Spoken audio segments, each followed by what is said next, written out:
Okay, imagine you're throwing a party at your house, and early on you meet this person you don't know, and they are the most interesting person in the world. Like story after story, they tell you about like lost loves and brushes with the law, about family drama and big business, and you are wrapped, and so is everyone else. Along the way, this person mentions something about like vampire hunters, and you're like, holy shit, I gotta hear about vampire hunters. But this raconteur is in the middle of another supremely fascinating tale about like mob antics. The night cruises along, and while your party isn't quite the evening you thought it would be, it's still a blast. Your home is gorgeously appointed. The lighting is stunning. Everyone is dressed like there's gonna be a photo shoot. And here's this guest keeping every one of you in total attention. It gets late, the stories keep coming, and you look around. It's in fact very late, and pretty much everyone has left, but this person is still there talking and talking. And now these stories feel a little bit like a series of tangents, and you think to yourself, holy shit, they might be on cocaine. A lot of this is no longer making sense, and it doesn't feel authentic so much as really over the top bravado.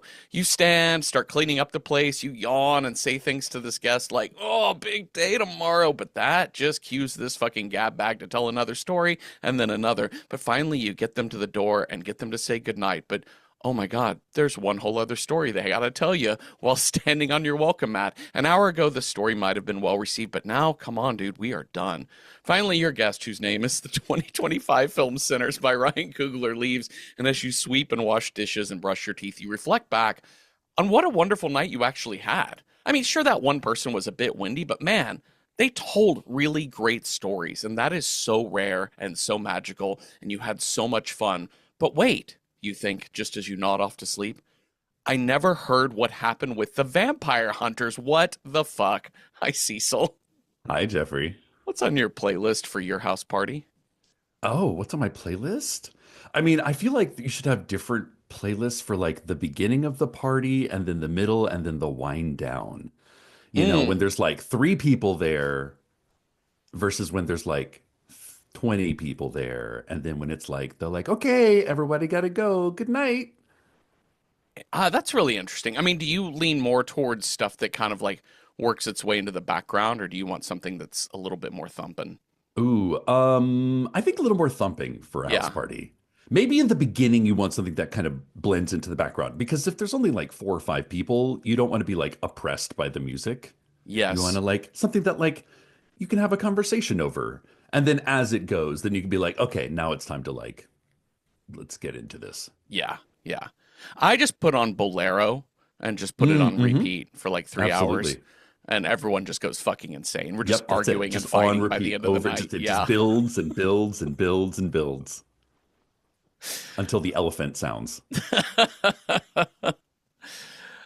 Cecil once again failed to get us a guest, but to Oh make up for no. this, I found us an actor, an artist, an influencer, a dear friend, and our resident vampire expert. I found us a Symphony Sanders. Hi, Symphony. It me. It you. What's on your house Hi. party playlist, Symphony?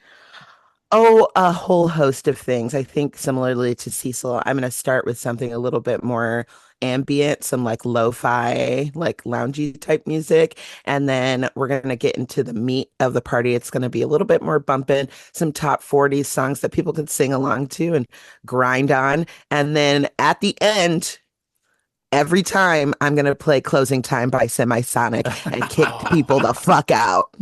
You're like, that's hey, awesome. hey, do you hear? Time to go. Closing time.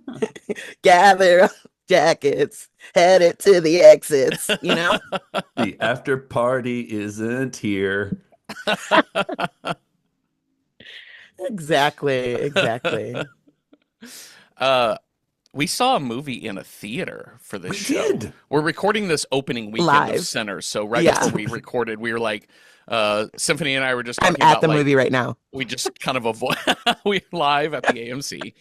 Um, we we started by talking about like how we haven't really looked up anything. I didn't look up reviews. I didn't look up a tomato meter score on this movie at all. So coming Oh, in see, I fresh, did. and I looked Cecil up did. So I'm excited you everything. did that work. Just because I watched the movie early in the weekend. Okay. So I went in untainted and then I was kind of like clocking people's reactions. I don't think I read any official reviews, but I did watch some Mhm. videos and just stuff like that because it was listen, this was 3 days of people going, go to see this movie. Yes. Yeah. Right. And well advised. It's a very, very good movie. Yeah. Despite my intro, I had that one major complaint about the false ending happening several I times. okay. I literally at the end of the movie, I was like, "Oh, we never saw the Choctaw again." Yeah. I wanted Mhm. to I wanted to see part of their story too, Yeah. because that was so interesting. I Yeah. was like, "Ooh, Native American Vampire hunters. Yeah. vampire hunters. I want that story. That sounds very interesting to me." I, you know, this whole movie to me, like, there's a lot about like roots Yeah. and like Hmm. connection to roots. So I want to know what that lore is, that lore of like the Choctaw vampire hunt. How did they encounter vampires for the first time? Is it passed down from like vampire hunter to vampire hunter? Like, I want to know that deal. And I'm pissed that that racist lady didn't let him in. Yeah. Yeah. Absolutely. But otherwise, we would not have this movie, I guess. I love the fact that these Choctaw vampire hunters were like, hey, you got a vampire in there? And they're like, no. They're like, well, it's sundown. We tried to warn you. Good luck. Good, but good luck. Your problem Literally. now. Yeah. Because I honestly, yeah. I'm really Best they curious, and get. I'm really curious to look up more about this movie because one of the interesting things I've learned from I've mentioned the podcast What Went Wrong before, and I think it's such a great podcast for movie lovers and the process of how movies get made. And one of the things Mm. that the co-host Chris Winterbauer has brought up before is 2 hours and 20 minutes is the maximum time a movie can be and still get the same number of slots in theaters. So studios and production houses will really, really push you away from going over 220. So if you make a three Right. hour movie, So it messes you with their algorithm or their timing. yeah, because of time, a movie theater can only show so many a day, and once it goes over 220, they lose a showtime. And I so studios want you to maximize the number of showtimes you can have. So one of the things that I've learned from this is that anytime a movie comes up just short of 2 hours and 20 minutes, it usually means that the director was forced to cut their movie Hmm. to Hmm. pieces. mm, And interesting. I thought about that a lot. It doesn't always mean that. Sometimes a movie's just 2 hours and 20 minutes. And this movie is 2 hours and 17 minutes. And it made Right. me wonder, there's a lot of Ryan Coogler has a bunch of threads that I find so interesting. Yeah. So Mhm. interesting in this movie. And this movie is chock full of things. And some of them, like the Choctaw Vampire Hunters, don't get addressed. Did he shoot more scenes with them? Did it get changed in the process to make the movie short? I'm so curious about what went into Or the is there a making of this Sinners movie. 2? Maybe Yeah. the Choctaw Vampire Um, Hunters. Yeah. I don't doubt that because did you guys stay all the way through the movie? Yes. I got the mid credits scene with like Buddy Uh-huh. Guy, but I didn't know that there was a complete post credit. At the end. Yeah, I Yeah. did not stay for that. Oh, But that okay. I I just had had a crazy. heard Yeah. stay Yeah, for the credits because there's a post-credit scene, and I saw the mid-credit scene, thought that yeah, was the post-credit scene. yeah. Same. Oh, what There's two. happens in the post-credit? Yeah, they Honestly, don't that one was like, okay. The Buddy Guy one, that was because the that was most important important. Like one. that was like That was the most important important to the one. story. I think. Uh-huh. I'm even trying to remember. I'm actually going to see it again on Thursday, by the way. Nice. Because I did enjoy it that much. Oh, it was really quick. It was just like a scene of something. Oh shoot, I'll remember halfway through this. Okay, okay, But great. there Jog was your something memory. else. It was just like a pullback Oh, on like a visual thing, but I can't remember what it is now. okay. Okay. Ugh. Okay, I'm gonna rack my brain about this, but I'll remember halfway through. I promise. Well, I gotta say, I loved the opening sequence because you know I am a sucker for an animated credit sequence. And this was, I think, a perfect way to set up this movie, like a little amuse-bouche at the beginning to be like, hey, ever since humans have been human, there have been Hmm. people who were so good at music that like the Native It awoken the Americans had some, ancestor. Yeah. yeah, Uh-huh. the ancient Irish had some, like Hmm. Western Africans had some, and they're so good at musicking that they make you see your ancestors. And But also, unfortunately, they draw out evil things too. And I was like, Yeah, and it says Yay. music brings healing, but it also attracts evil. And I I love that know. lore Mhm. that music is the thing that protects us from the evil, but it also draws the evil Yeah. as well. Yeah. Yeah. And I think this kind of perfectly set up this movie, which is like, I think this movie has a lot of ingredients going into it. And you know what? Mhm. I'm kind of okay that a lot of it was not over explained. Hmm. Like like a lot of it was just like it's 1930, whatever.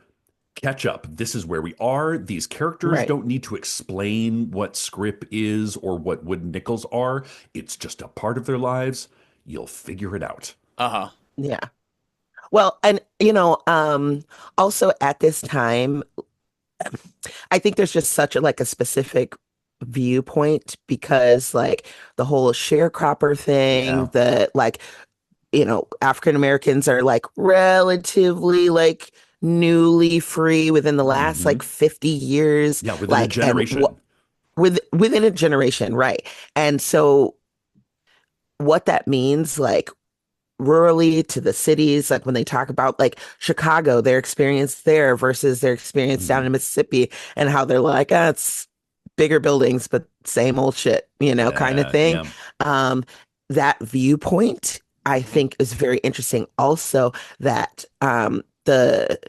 the towns, like how they work together with like black people, white people, the segregation, Asian, like the Asian Yeah. population, Yeah. where they come into play. I thought all of that was like so interesting. And I was like, again, those threads that you're like, oh, I want to know more about that and that. Yeah. I mean, but if you think about it, if you look up if you know that history, you know that those things are true. Hmm. Yes. If and if you don't know that those things are true, you should look it up because in our country today, we are not being told this level of detail in our history. I think in the schools, we aren't being told those things. So I would encourage you to look that up for yourself. But it just like lays this whole backdrop for what is going to be a really fun vampire romp, I Hmm. think, at the end. Um, but also, I think there's this tie into um, all these peoples that have been oppressed and like Yeah. how they how they maneuver within the society that's built, right? Yeah. Yeah. Sure. So, Yeah. I think the first hour, the first half of this movie, I think is a mhm, masterclass on historic fiction writing. Yeah. I think it's a masterclass in world building. I think the Hmm. characters mhm, are all distinct, have a unique point of view, and like you said, Symphony, I think it's really interesting when Sammy asks. I think he asks Stack about living in mhm, Chicago because Sammy's like, I want to go to the big city. I want to, and he's like, same shit, just taller buildings, and which is why they've returned back. I mean, it's also sort of implied they probably moved back because they were tied in with Capone. And so oh Well, there's a yeah, yeah, little and bit of that too. And they kind of cheated both of them. They're like playing yes, all sides. so you well, kind yeah, of because return to Capone where went to it's, jail. Because Capone went to jail like right before they uh-huh. came back, and so the Italian and the Irish, like they cheated both of those guys Yes, because which they're is, like, yeah. well, this guy's gone, so we should probably split a Yeah. rennie. To Mississippi we go. Yeah, and also like I think one of the most interesting scenes to me, just from a writing point of view, is when they meet Slim at the train station. And Hmm. Oh we've yeah. watched Stack and Smoke both pay people a lot of money to get done what they Hmm. want done. And he's like, I'm going to pay you $20 a night to do the thing. And Slim was like, no. And he's like, what are you going to do? Just sit Yeah. here and busk at a train station? You're not making $20 a night. And he's like, no, but you're not paying me $20 a night. You're paying me $20 for a night. Yeah. And that Hmm. means I lose my spot here if I disappear from this place. And it really just Well, he's also playing defines. at another juke joint. Yeah, well, and He's yeah, like, he loses his spot wherever he has his yeah, regular gigs, and they don't pay Hmm. $20. They may pay 50 cents, but 50 cents over several years yeah, is Right. worth more than just losing your gigs entirely. And I just thought that was a Right. really great way of talking about the economics of what we're doing. It's not just yeah. paying money, it's about the community you build in order to have your job. And anyways, Yes. I thought that that was really, really, really cool. Anyways, we should set up who these people are and what the fuck is Oh going yeah. on. What's going on? October 1932. Oh, well, October 1932, Clarksdale, Mississippi. We get the My ending at the birthday, beginning. Oh, What? oh, October 16th. All of the October 16th. So this is a movie about Symphony Sanders. That's it. You should have like an Irish music jig sing along in a field on your next birthday. Done. Done and done. We're gonna be Like it'll be right before we're on tour bonfire, in swaying, Austin. circle dancing, calling. um, but this is preacher boy Sammy driving back in this really nice car back to this I know. old church. And there's the dichotomy of fancy car, old Yeah. Mississippi church. He gets out, he is holding just the neck of a shattered guitar, and his face is cut open. He is bloody, and he walks into the church, stops down all of service. We learn that this is his father, the preacher man, who's like, let go of that guitar, Sammy. Give yourself up. Welcome back home to the house of the Lord. Now just drop that guitar. Repent. Repent. I found this was like the relationship with the church in this movie. I found really, really interesting. This idea of like sort of the community, the African American community's relationship to the church, Sammy's relationship to the church, and then also when we get to the sort of the Celtic Irish Right. vampire who predates Christianity. Uh-huh. His relationship to the church I found really fascinating. And again, it's like in sort of a show don't tell kind of like, it's all these characters have relationships to this that are all different. It's not a Yeah. And sort of a generic.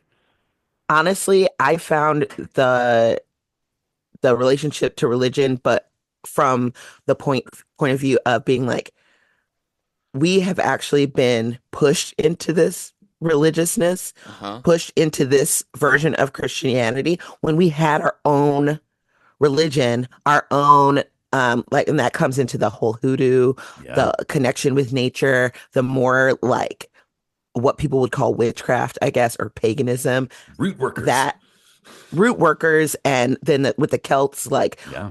they were like Africans, also the combination of those peoples being like, we were stripped of our language, we were stripped of our religion, and this was forced upon us. Uh-huh. And you're supposed to give yourself over to that. And Sammy's rejection of that in a way was so fascinating. Yes. And And I mean, especially- that gets pulled throughout the movie. Yeah. And for this sort of more ancient religion of music, something that's more humanist rather than Christian. Yeah, Right. absolutely. Like it's one of the earliest forms of communication. And music is much deeper and much older than it all. So I than think the all the visual- religions. Yeah. The visual of him coming up, and you could tell he was like flustered because he looked like sweaty, kind of dirty, and the car was like nice, and he was just like looked stunned, Yeah. And Yeah. then everybody's in all white in the church, Yeah. and he's like this dark figure in the doorway, It's like I don't know. blood on his face. Yes, and that claw mark or whatever. Just visually, it was like striking. So Yeah. And it's important to say, okay, so this is a vampire movie. Mhm. It's not too scary, I have to say. No. Like it doesn't go for the jump scares. However, these little flashback scenes of like what he saw the night before are probably Whoa. some of the scariest jump Yes. scares you get in this entire movie. Like right up front. And that stupid snake. Like that made the entire theater squeal. Uh-huh. But that's kind of it for the like horror jump scare scariness of it. The rest is just like a lot of blood. Yeah. Right. It has a and I only mean this in like the look and the style of the movie, not in the content, but it has like a graphic novel type of Ooh, vibe to it. yeah, It's yeah. action packed, it's thoughtful, it's doing a lot of things. It's like not colorful like many bright colors. It's actually a pretty drab palette, but colorful in the way that it like sticks to its theme. It's the lighting becomes very profound. The characters are big and bold. The action is big and bold. Things like that. Mhm. Okay, so one day earlier, let's meet Michael B. Jordan as Michael B. Elijah. Jordan's. Michael B. Twin. Jordan's Michael's B. Jordan Michael's B. Jordan. as Elijah and Elias Moore, known as Smoke and Stack, respectively. This is so fascinating to me. The way they set up this, like, hey, it's the same actor playing two characters, but they do this in the way of having them pass something back and forth. So you Yeah. can be like almost like a magic trick, like you can't believe your eyes because you're Uh-huh. like, how Yeah. the fuck did they do this? And they're like, just get ready. One actor saying two different characters. Just we have to establish that for the audience. And you're like, how the fuck did they like CGI movie magic? I don't know. No, I actually saw this is one of the things that I Okay, saw an okay. interview with Ryan Coogler talking about this. And I was like, oh, direct from the horse's mouth, here for it. They had an up and coming actor play the twin, and Michael B. Jordan had to basically block out all of the blocking for both of Hmm. the twins. They would have what they call a twin day where they would shoot Oh, something like almost like 15, 17 times.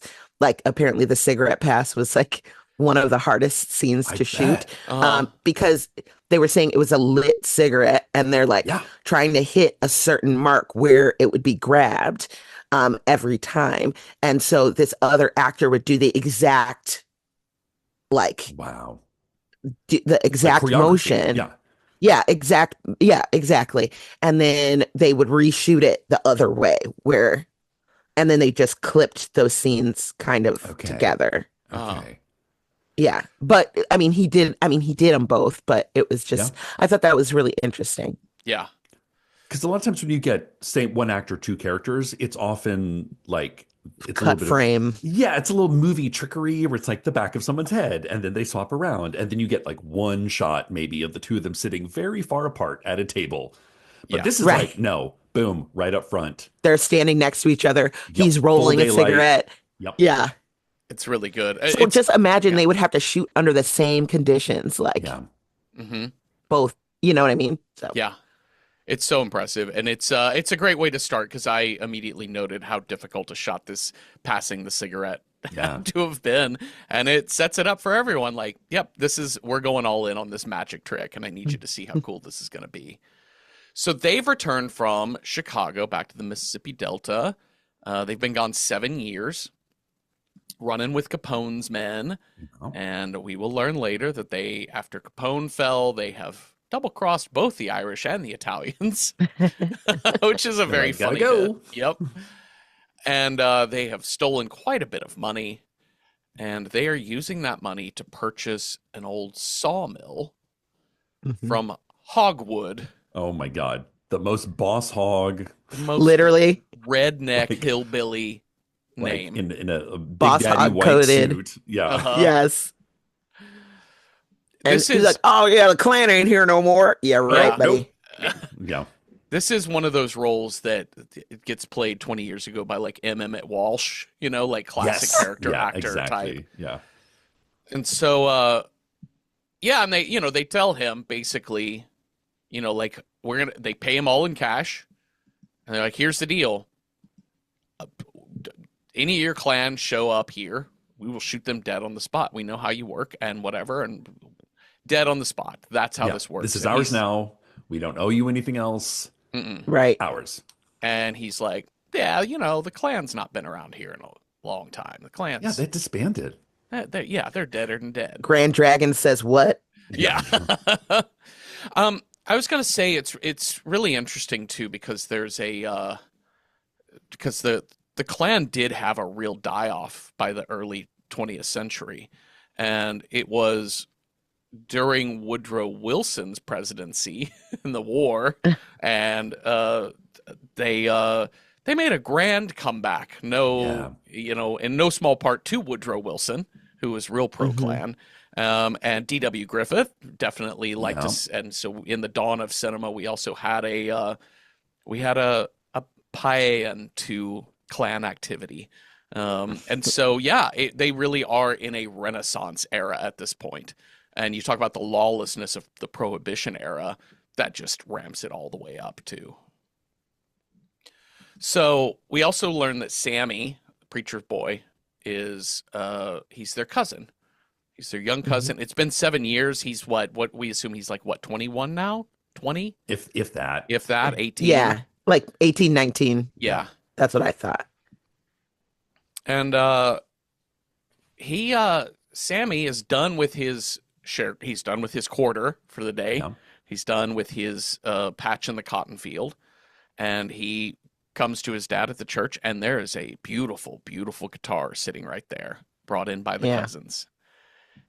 And Dad is like, "Hey, why don't you use that focus to sing at my church rather than do the evil Satan's music?" When he describes is like, you go to that place with those people sweating up on each other. I was like, oh, that sounds fun. Which place is this? Yeah, where is that? I will stay away from there, Papa.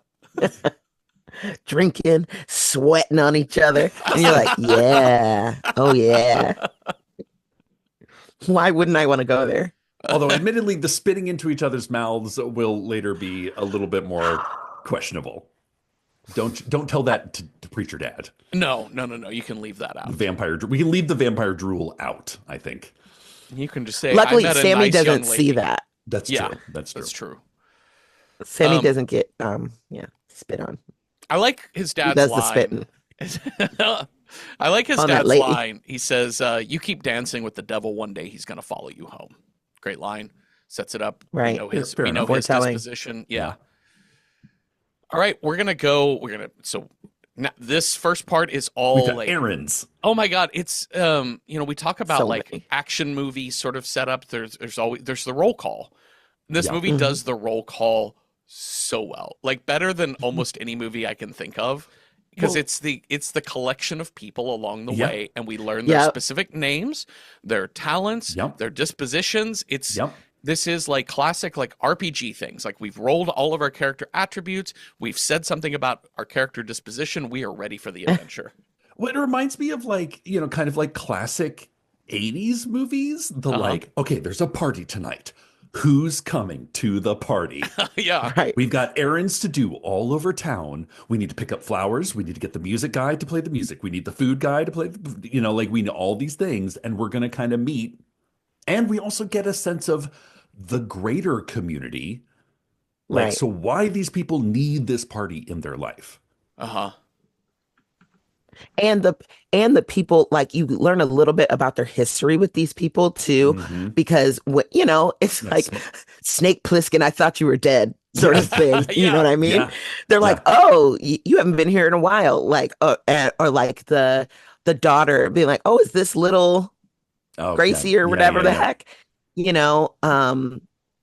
I love the scene where they go to talk to the family about getting like food and all that stuff, all the things they need and the sign that they need. But he recruits this young girl who's just loitering on the street to watch the truck. And then he's like, lay on this horn. That girl has never seen $1 in her life. No. And he's like, I'm going to give you. Well, I love that he teaches her how to Yeah. Ask her Negotiate. for her worth. Yeah. He's like, I'll give you 10 cents for every minute I'm away. And he's like, no, you know what? You're worth more than 10 cents. Ask me for, like, he like teaches her how to bargain. Yeah. Yes.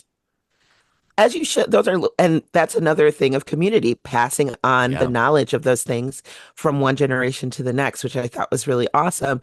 And you see that reflected in the next scene when him and the woman who makes the signs. Yeah, Grace. Her name is Grace. Her name is Grace. What was the little daughter's name? Lisa. Lisa. Uh-huh.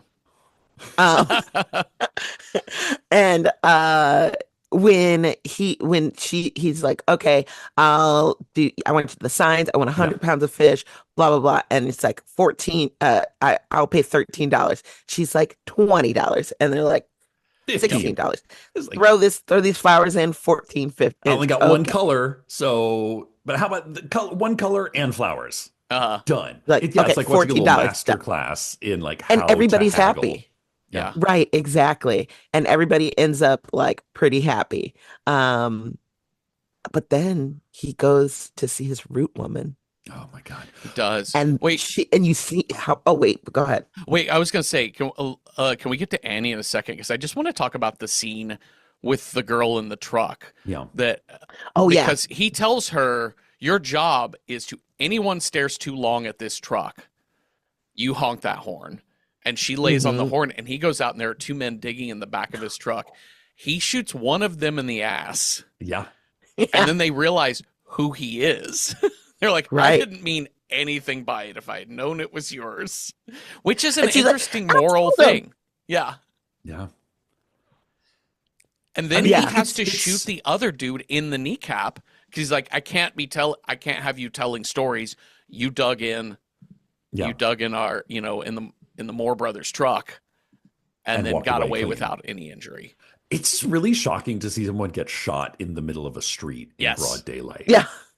You know? Uh-huh. Like, okay, so that reminds you the kind of time it is of like, Hmm. you try to steal my shit, I'm gonna shoot you.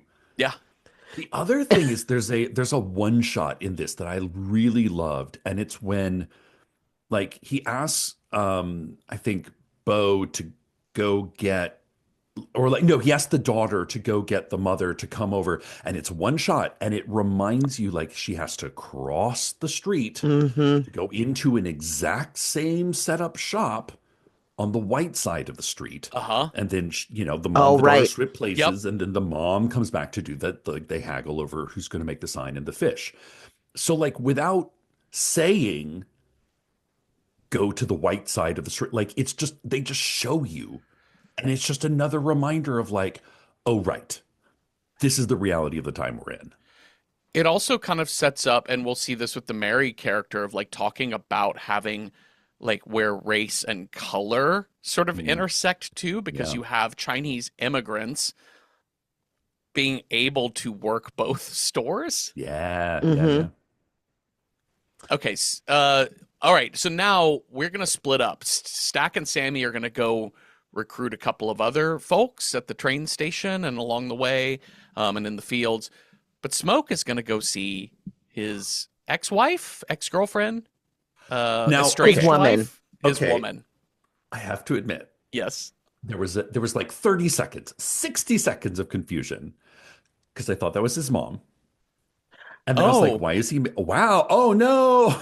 Oh no. Oh, okay. Oh no, no. Just because, like, like this movie, again, the thing of like, you have to kind of, like, this movie's not going to tell you these relationships are real. But like, if you pause for a second, like, wait, is that his mother?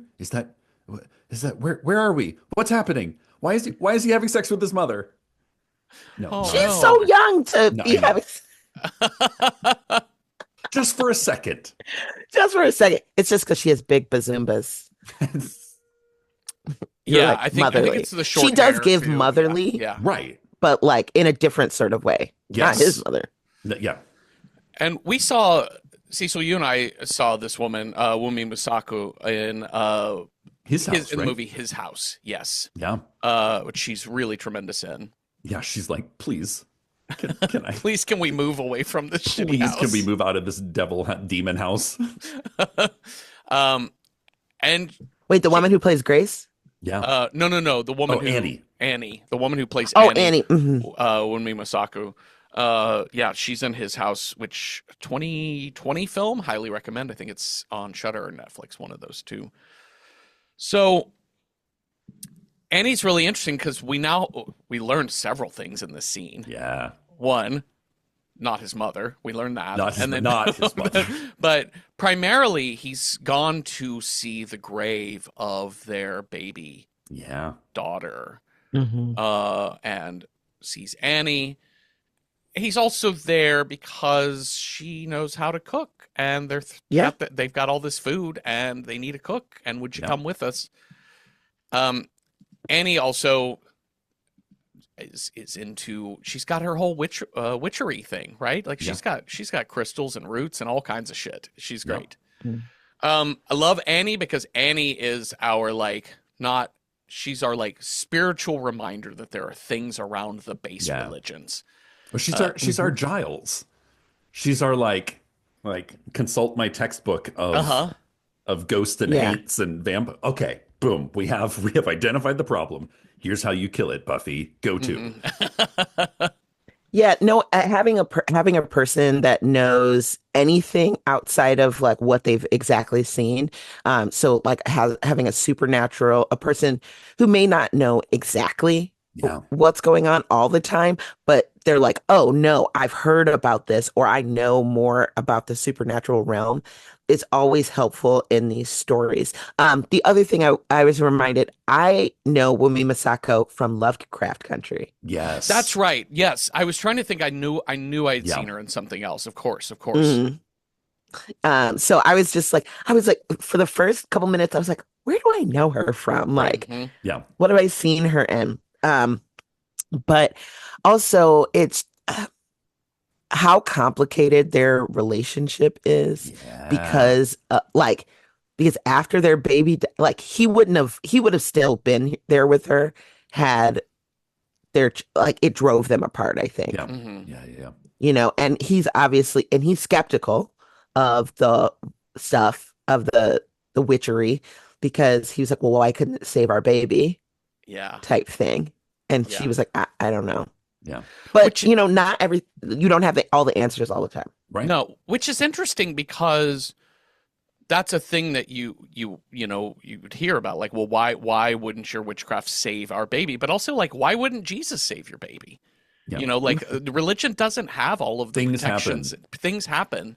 Like life Right. goes on. Like it's you start getting into the questions as to like why didn't Jesus, let my, father live longer or whatever. Then it Hmm. starts breaking down the very notion of believing in anything, right? Yeah. And so Yeah. there's not like one all protector to protect you. Yeah. Right. There is life on Earth that all exists together, and there's something deeper that you'll never fully understand, which is what I think Annie so like brilliantly represents here. Yeah. I But love she I love also the okay. reminds them of that protection. Like Yes. she's given them protection as well. Hmm. She's like, when y'all that was the other thing. They left partially to go do World War One. Yeah. Yes, yeah, that's right. So they went to fight in World War One. She gave him that little mojo Hmm. bag, Mojo bag. which she like I love that updates. she re-ups. She's like, "Hey, you Yeah. still got that back? Here, okay, I'm gonna Blood, bone, got it. Uh-huh. Tears, all my juices. Here you go. you have re-upped." 2 hearts Yeah. This is, do you have to do that like plus one. is it every 5,000 or every I was gonna 10,000 say, miles you yeah, have to every do that? 5,000 miles, you got taken, rotate the Yeah. tires. Yeah. But even though he doesn't necessarily believe it, he wears it Yeah, Yeah. every that's right. day, Yeah.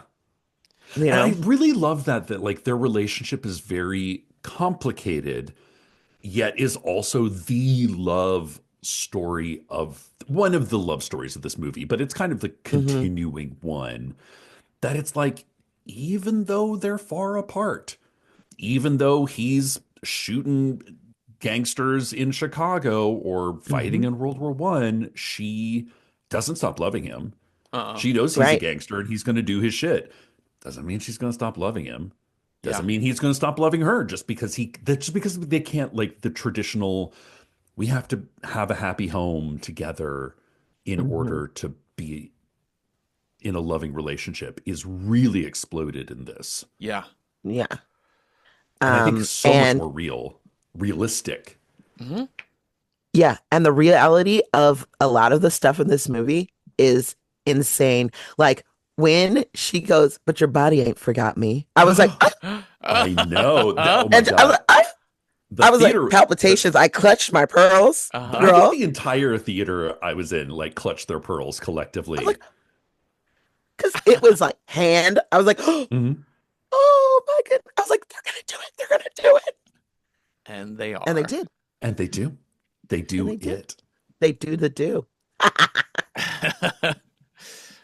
So Stack and Sammy are on their own route. They're in the car and they are going to stop off and pick up a couple of people.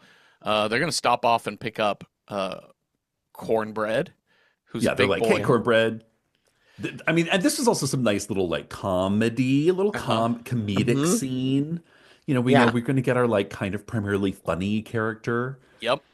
to work the door, Uh-huh. which, as we learn, is going to be really important when you're dealing with Yep. Yeah. vampires. Yep. Who's working the door Yeah. of your party? And that's a moment where they are paying him a lot of money to leave his sharecropping job, Hmm. and even his wife is like, oh, take the fucking money, Yeah, man. yeah. Yeah. Right. And then they head to the train station, and they're going to meet Delta Slim, played by Ooh. action legend Delroy Lindo. Like, Yes. I think pound for pound, I love this character so I much. do too. Yes. Like top to bottom, like he gets the kind of the like wisecracking sidekick lines, Hmm. Uh-huh. Hmm. but he like I think you were talking about him setting up the sort of the back character. He gets so much backstory Uh-huh. that is kind Yeah. of like the weight of the time and the place are Yeah. seen Yeah. through him. Yeah. Definitely. Well, when he like, first of all, like how he's got darkness to him. Yeah. He knows who he is. He knows like his sins. He even says a sinner like me, Yeah. like I know I know what's happening. I'm just need to get my corn liquor Yeah. and I'll be fine. Yeah. Like he And I and knows I where he's going. Mhm. Yeah, I he's love like it. I'm going. I love it when Sammy like pulls out his guitar and he's like, "This is my spot. Yeah. If you play that, like, no, no, no, no, this is my spot, and I will cut you. I will fight you." And it just like reminds you, like, oh, this is the economics of the time of like a lot of people are gonna like want to jump in and like, oh, I can play guitar for money at the trains. Like, no, no, I will kill you Find your own over spot. this. Yeah. Yeah, And this is a really great camera shot too, because he says right before he says that, when Sammy picks up his guitar and starts to play, it's a shot of them. It's him and Smoke, or him and Mm. Stack, and the look that Michael B. Jordan gives him with I a know, hand right? up to the guitar, like, don't. Yeah, It is like I loved that Mhm. moment. Again, Symphony, you mentioned like the teaching moment Smoke had earlier with the Yes. girl at the truck. It's another moment of like, young kids, you got to learn yeah, the ways of the rules of our community. yeah. Right. And then of course Slim tells it to him in so many words what the rule is Right. here. But once they get him like to agree, first of all, They get him with a watching beer. him drink that beer, I know, Hmm. right? Irish like beer. it was like, yeah, It just seems so because cool and refreshing. also, yeah, thinking about Mississippi, Yeah, it's like October, so it's like the heat is still there it's for like sure. But 85 degrees plus yeah, and ish. when do you think the last time he's even had a cold beer, Yeah, Hmm. if ever? yeah. Do you know what Refrigeration. I mean? Yeah, The ice right, boxes are like the the regular. cost of that, Yeah, right? yeah, Like, so he's drinking out of this hot flask, this like corn yeah, liquor out of a hot flask that's like saddled to him. You know what I mean? Like, so having a cool, refreshing beer, there's nothing better than a crispy beer on a hot day. that's true. Like, so imagining like maybe it's been years, maybe Yeah. this is the first time you've had it in a while. You're like, okay, yeah, and just one sip, and he's like, I might even let you finish that. I'd be like, Uh-huh. what's my lips go on it, brother? That's it. Yeah. It's gonna be gone in 3 gulps. And we are at the tail end of prohibition too. So like just Yeah. the notion Right. of even if you could afford a beer, Right. just finding Yeah. a beer is Yeah, yeah, yeah. and the fact that they're drinking whiskey, which they refer to as, you said, somebody is like corn liquor, like Yeah. they're drinking moonshine is what that Yeah. is in that hot Right. flask. Okay, so we've got Cornbread. We've picked, he's the funny bouncer guy. We've got Delta Slim, who's the wise old musician, and then we're gonna meet the beautiful Pearline, whom Sammy immediately is Pearline. like, I know. What a oh, name. hello. Yep. Perline. Yeah. Oh, yeah. Immediately they're like eye fucking each other. Yes. And they're like flirting. And like find out that she's a singer, Hmm. Yeah. and he's like, I play guitar, blah, blah, blah. And like you can tell there's like instant chemistry. And then she's like, I'm married. And he's like, I don't give a fuck Are about you that. happily Yeah. married? And she was Yeah. like, nope, just walking Oh. off. I I was very much like, I don't think we need the subplot that she's married. It just seemed weird to me because I was like, wait, you're married, and then you met a stranger who's eye fucking you at a train station, and then, I don't know. I just wanted more about that. Was Mm. all. It was a little bit like, wait, I'm so curious. Like, did we don't have cell phones? So like, what are you traveling for? Are you with your Yeah. husband? What's happening? Or was it a lie? It looked like people were just like hanging out at the train Yeah. station, Yeah. Yeah. honestly. And I don't know what was on the other side of the train station, if there was like more town. Do you know what I Yeah. mean? Yeah. Probably. So maybe like She was she just just heard the she was passing music, through. Yeah. right? And saw that and came over to see what the Yeah. hubbub was about. Um, but I don't know. Like I think there's like a with the Perlene talking about her husband thing. I think there's like a sense of propriety like throughout also, like you know what I mean, like even Mary, like that girl's married, Yeah. Yeah. she was, Yeah. you Yeah. know, We do get talking. more information about her situation at home. Uh-huh. And I Yeah, think it's kind of, again, it's like hinted at women's roles in this society is like, well, you're 15, time to marry you off to a man. right, Do you Yeah. love him? Doesn't matter. Uh-huh. doesn't He's a matter. baby part. So like this idea of like, He'll take care of you or whatever. He'll that's it. pay for you because the family can't afford to Yep. keep you. And it's just like the way it's supposed to be. So, like, maybe, yeah, you did get married off to some like weird old guy, Yep. or I found some like white guy. So that the whole Mary passing thing Yeah. is a Uh-huh. whole nother thing.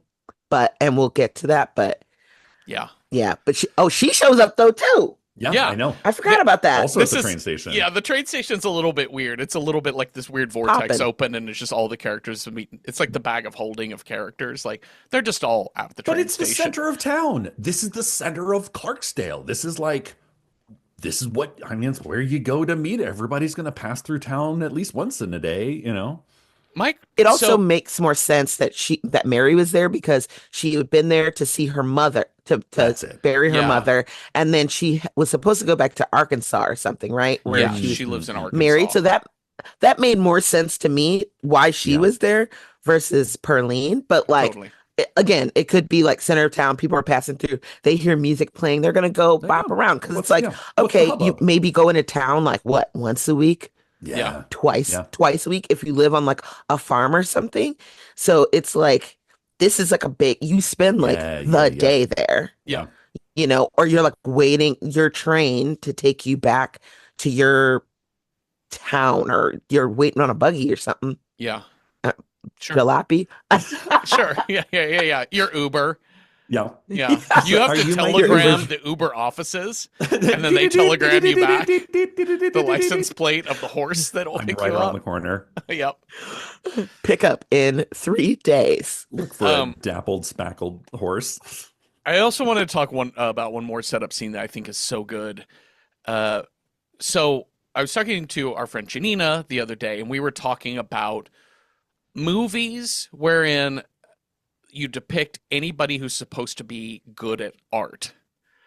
And Janina was like, that's one of the hardest things to do. I'm always dubious when we're going to watch a movie about an artist.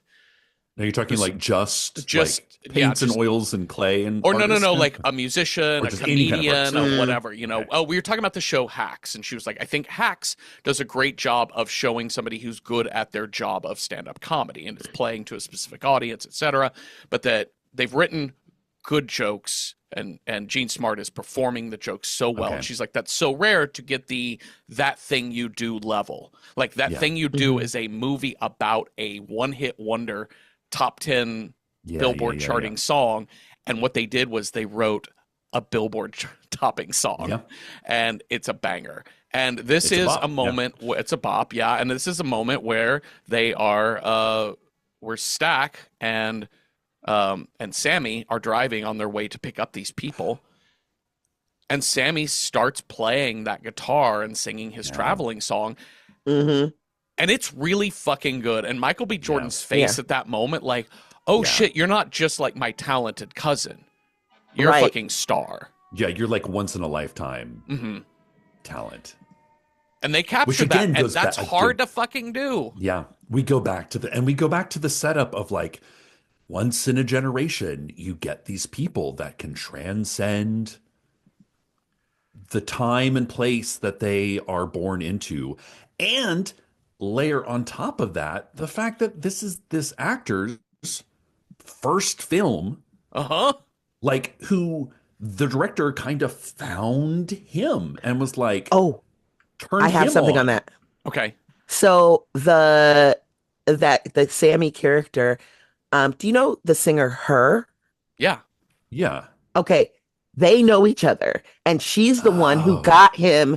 She was like, actually, there's Oh. this movie. I think you would be really good for this. And she's the one who connected him with like doing like auditioning for the movie.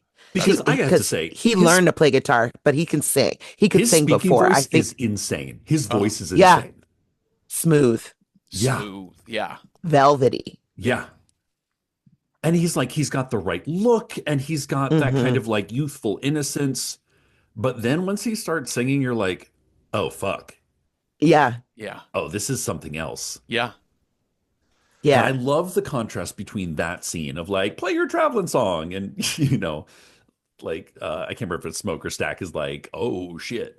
Mm-hmm. Versus like Delta Slim's version of the blues, which is like born out of like a tapestry of pain. Mm-hmm. yes. Sorrow. I was immediately thinking, I was like, this man has known strife and sorrow. And he even like when they get back in the car and they're talking about like experiences like when they see the chain gang Yeah. He's like, and then he's do you know one of recounting them? like Yeah. yeah, he was recounting his friend, like he was on like he knows those guys because he was like one of those guys. And then him and his friend went and played for somebody and got a bunch of money. And then these guys fucking lynched this guy because Yeah. they were like, there's no way that That's a weird thumbs fucking up from you, Symphony, on this Zoom call at that moment. can't gesture at all. I have to keep my hands below the thing. It's just I have wild gesticulation. Anyway, um, but the like him talking about the his friend getting lynched and like that pain and sorrow, those type of bluesmen are born in a different way, in a Yeah. different way. Yeah. So it's insane, but he still can find like I don't know, this joy in the sorrow, this like moving. I think because he has no other choice. Yeah. Yeah. Yeah. The podcaster in me was a little annoyed at that speech, not because of his performance of that speech. Mm. It was because I don't know if it was Ryan Coogler or the producer or somebody. They put in sound effects during that scene. Oh, see, I love that. Oh yeah. I really didn't like it. Oh, I really was put off by it only because I was just thinking about like when people do fiction podcasting, right, which is an mhm. all audio Oh, format. I see. I see where you're going. Yeah. When somebody was like, they opened the creaky door and here, I'm like, Yeah. just I don't need that. You told Let the me words do just the did lifting. that. But when Right. Foley works really well to me, horror movies do Foley so good because it's not just the chewing, it's all of the mouth sounds that make something really terrifying or upsetting and it keeps us on edge. Hmm. This one was just a moment where it was just faint in the background and I'm like, no, I think your story is horrifying and I'm like really distracted by this extra production Yeah. value you Yeah. put So on like the it. sound of the crowd, the sound of The sound of the arguing. the rope Yeah. and Yeah. and the sound of the Hmm. screams and I just thought I'd rather you just I don't know just do a flashback and show us the scene and just go Mhm. all in or what Yeah. have you. But I would have been happy with him just telling the story. Yeah. same. That's what I wanted because he was Yeah. so good at it, and I'm like, Yeah. Yes. Stop putting a hat on a hat. It was a hat on a hat. Yeah, thank you, Cecil. Yeah. So let's also finally get to our final kind of big character in this movie, which is Remick, Uh-oh. who is fleeing the Okay. Choctaw vampire hunters and showing This up at the again, clan's this house. introduction, Uh-huh. because he kind of like falls seemingly out of the sky. Yes. He is smoking. He is, because he's Like in the sun. like smoking, like his body is His body emitting is smoke. like, Yeah. yes. Yes. And so you get the impression he's on the run from something. Hmm. We don't Yep. quite know yet, but they've got him cornered. Yeah. And Yeah, oh, he's on his last legs at that point, yes, like, and yes, he's making a desperate yeah, attempt. Like whatever he's running from, whomever he's running from. And I was like, oh, and he's smoking. I'm like, he's in the sun. I was like, oh, this is our vampire. this is our He's so vampire. down and out. What's Yeah, happening? yeah. Uh-huh. So And he desperately needs to be invited in Hmm. to their home. mhm. And it's really interesting. I think one of the most interesting bits of the lore of this vampire is there's a tricksterness to them. Yeah, You know, it's not to Yeah. say that there's a rule yeah. that says vampires can't lie, but this man is straight up lying all the time. Like he is Oh, trying to fully. he is constantly lying, and it's really He's interesting kind of because like, he arrives on their porch, and this isn't a lie, but he's playing them yeah, because this couple shows up with shotguns, right? Like, mhm, get off our porch. Mhm. But he sees clan robes sitting on the couch in the background, like, I just got home from a Mhm. tough day at work, hun. Throw my robe on the couch yeah. and of clanning, and he sees those clan robes and is like, oh, I'm being chased by these Choctaw people. They really So, fun. The they're Choctaw are racist. I can running. leverage their Yeah. racism Yep. to get in the door. And he also uses gold coins to leverage that Yes, too. that is true. Okay, that was the first thing I was like, we have a leprechaun I vampire. know, right? I was like, yes, the legend of the leper fire, The lepire, the um, Vampiricon. the, the leprechaun. But that scene, while I mean, obviously, like you're just like, okay, this is kind of fucked up and a little vile. I don't hate Remick, like No. at No. hardly at all through the movie. Like, there's nothing like I mean, while even though he lies and like whatever, it's to further his own cause, understandably. But like, he's not a redeemable character, but it's not altogether negative. He's I the like, Magneto. yeah. He's Yes. Magneto. Yeah. Yeah, Yes. He's also, his history is being wronged by Yeah. the Hmm. great evil. Yeah. He just Right. chooses a different, more like megalomaniacal path to Yeah. deal with it. Right. He's not dealing, he's Right. trying to build his own cult and community to fight as an army sort of thing. And I think our Mhm. heroes of this movie are like, we're trying to build the community we need to protect each other. That they already have. Yeah. And I think Right. we're so conditioned to like movies being like racism bad. Our villain is racist, therefore they're a villain. Hmm. And we have that in the clan people, but our villain, our antagonist is so multifaceted, and like the little bits that we learn about him over the course of this movie mean that he has like a really, like, I mean, he's like 1,300 years old, Yeah. you know, and he like predates Christianity. Yeah. And like it's later when he uses that monologue in which is like, he's like, hey, don't you want to like be part of a loving community that like respects you? Because you can earn all the money you want, and these people will still not respect you. Come on in. Like, it's really interesting. This like he's a well-drawn antagonist, Yeah. which is so much more interesting to watch than just like, oh, they're racist, they're evil. Okay, we have vampires are evil, racists are evil. We have a racist vampire as our villain.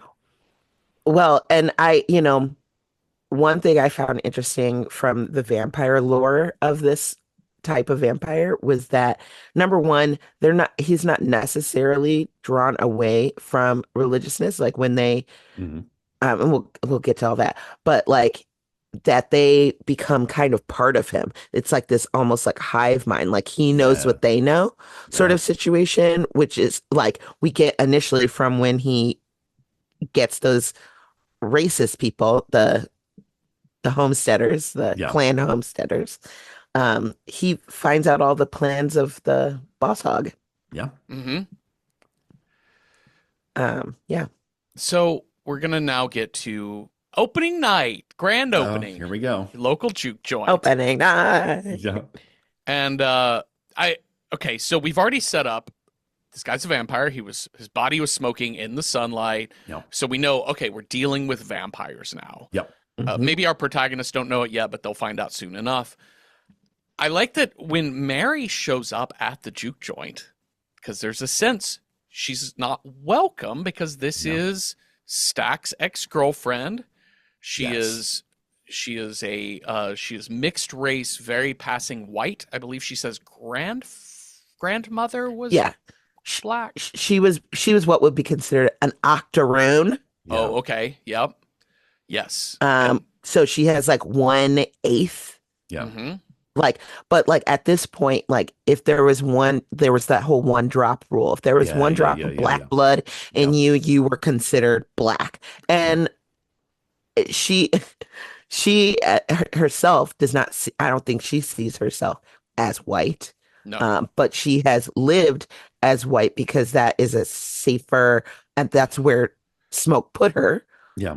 in this position to marry this white man. But that's not what she wants or whatever. Um, but she is also very much a part of this community because 7 years ago, Yeah. when she was back with them, she was running around with them because She's her like, her mom mother took them raised the boys, took them right? in, Yep. yeah, and raised those boys up. And I think it really like it's really interesting talking about the like how she can pass as white, but it really comes down to like your family relation, hmm like who raised you, who did you grow up with, kind of like that shapes your identity more so than the like one drop, like kind of like a technical thing, because that's how she's there. She has complicated relationships with these characters. She's Mhm. family hmm rather than like, I don't know, I heard about a thing, so I decided to go. And Right. and from the writing point of view, I think it's such an incredible moment where she kind of has to be welcomed in Mm-hmm. because we're going to set up that he's going to slowly build up to the how the vampires have to start getting asked in. But I like that she's not a vampire yet. She will be, spoiler. Right. But she kind of has to be like, I don't know if you should be here or not, sort of thing. Yeah. Welcoming in. It's all She has about to like welcoming justify in. her existence Yeah, or her and her arrival. her membership in this community, and so Right. yeah, when you are when you are a community that is beset on all sides by the forces of culture, welcoming somebody in is a really big statement. And Yeah. so it's an Yeah. interesting choice to play with that bit of vampire lore as kind of the top vampire thing that Kugler's playing Yeah. with here. And then and what I found interesting too was like when she walks up to the door initially and Cornbread is ready to like let her go, be like, "Oh, ma'am, no, I think Mm-hmm. you're in the Are you in the you're in wrong the right place." place? Yeah. And she's like, "Cornbread." And like he's like, "Mary?" Uh-huh. Like because when you haven't seen someone, imagine you haven't seen someone in 7 years and they were like, what, like 14, 15, Yeah, maybe yeah. when you saw them the last time, you might not recognize them Yeah. as a grown person being like there's kids in my family where I'm like, oh my God, when I see you again, you're like a human person. Like that's insane to me. hmm But Annie very well knows who she is. Yeah. Yeah. Yep. And but obviously she's let into the party. And also that's brought up a couple times because Sammy, when he's like something about I think at the train station, maybe he's like you look something about her being a white lady or whatever, and she goes, "Get the fuck out of my way." I was like, She's like, maybe she isn't white. Uh-huh. right. Um, But maybe that was also his first time seeing someone who is white passing. Yeah. Do you know what I mean? Yeah. yeah. Colorism is a real thing, or just not recognizing that someone, and he hasn't seen her since he was a little kid, so he didn't even, No. recognize her either. Yeah. All right, so now we're going to get into the music of This the scene. music of the night. is what we're going to get into This from is the Phantom of the music Opera. of the night. That's what this song should have been. This is Uh, the music of the night. The night. uh, Oh uh, yeah. oh yeah. And it just turns into like Um, Night at the Roxbury. Uh-huh. yeah. Yeah, I'm just gonna say I loved all the music Hmm. in this, Yeah. like because it evoked a lot of different things. Yeah. Like they were kind of foretelling early on the bringing up the ancestors and some music just hits so hard that like it helps to connect, pierce the veil, and like everybody's partying together. So we were going back in the future and the past and like back to the African roots and even like ancient Chinese like Yeah. Like the Peking opera dance. Hmm. dancers. Yeah. Right. And like there were the beatboxers and the hip hop moving forward and there was like Bootsy shillelagh Collins. music. Yeah. Yeah. Yeah. Yeah. Yeah. And definitely a Grandmaster Flash reference in Yes. there too. Yeah. Yeah, it's sort Yes. of the Yeah. Bootsy, like, and I think it's like the Bootsy Collins Sly Stone is the first time you see someone from the future. Yeah. Yeah, with the I think guitar. that's the first futuristic one. And it's like, again, it's this kind of going back to Lovecraft country, this sort of Mm. Afrofuturism Yeah. that is such a like kind of reclaiming of, they're like, hey, what if Yeah. we have our own stories that exist in sci-fi, in horror, in, that's not just sort of the prescribed. Yeah. And It's I was such like, we get like a moment of Afrofuturism here. Just a yeah. little And timey-wimey. yeah, and the way that like time collapses on itself, that all music is connected and all music is Yeah, shared. yeah, And Right. if you know anything about the history of like country music, country and western yeah, music in America, it isn't just white people twanging on guitars. That's not where that shit Hmm. came from. It came from the Scottish and the yeah. Irish and the West Africans. It came from the Spanish, and it came from lots of different places, and it evolved through spirituals and all kinds of ways in which folk music evolves into other things. And I think it's just really beautiful. And you get branches that split off, and this is a great reminder of how everything is connected. And they literally burn the roof down. Yeah, Yeah. this is Burn also this magical mother realism. down. Yeah, yeah. They literally Yeah. burned his mother down. Yeah, but it was yeah, he does this brief moment of magical realism in the Yeah, kind of the middle beat of this film. This is kind of the centerpiece of yeah. here's where all hell is going to break It's our Act loose. One finale. Right. It's Do You Hear And the that's what People Sing? Yeah. and that's what draws Rennick Yep. in Yeah. because he sees that and he wants that connection. I think that sort of like he's been Yes. so disconnected from his peoples because of his vampirism Yeah. Yeah. that he's searching for that and like that's partially I think why he wants Sammy so bad Mhm. so that he can It's a chance feel that even for a it's a moment. chance to see his like the 2,000-year-old Mhm. roots again. Yeah. Um okay, so he's going to show up listening to this beautiful music, and he's going to show up with his two new vampire friends, the converted Yeah. clan I couple. and I love I how like they've that they're gone. refreshed. That's it. I love how they went from like, I mean, they're looking pretty rough when they were in their human life.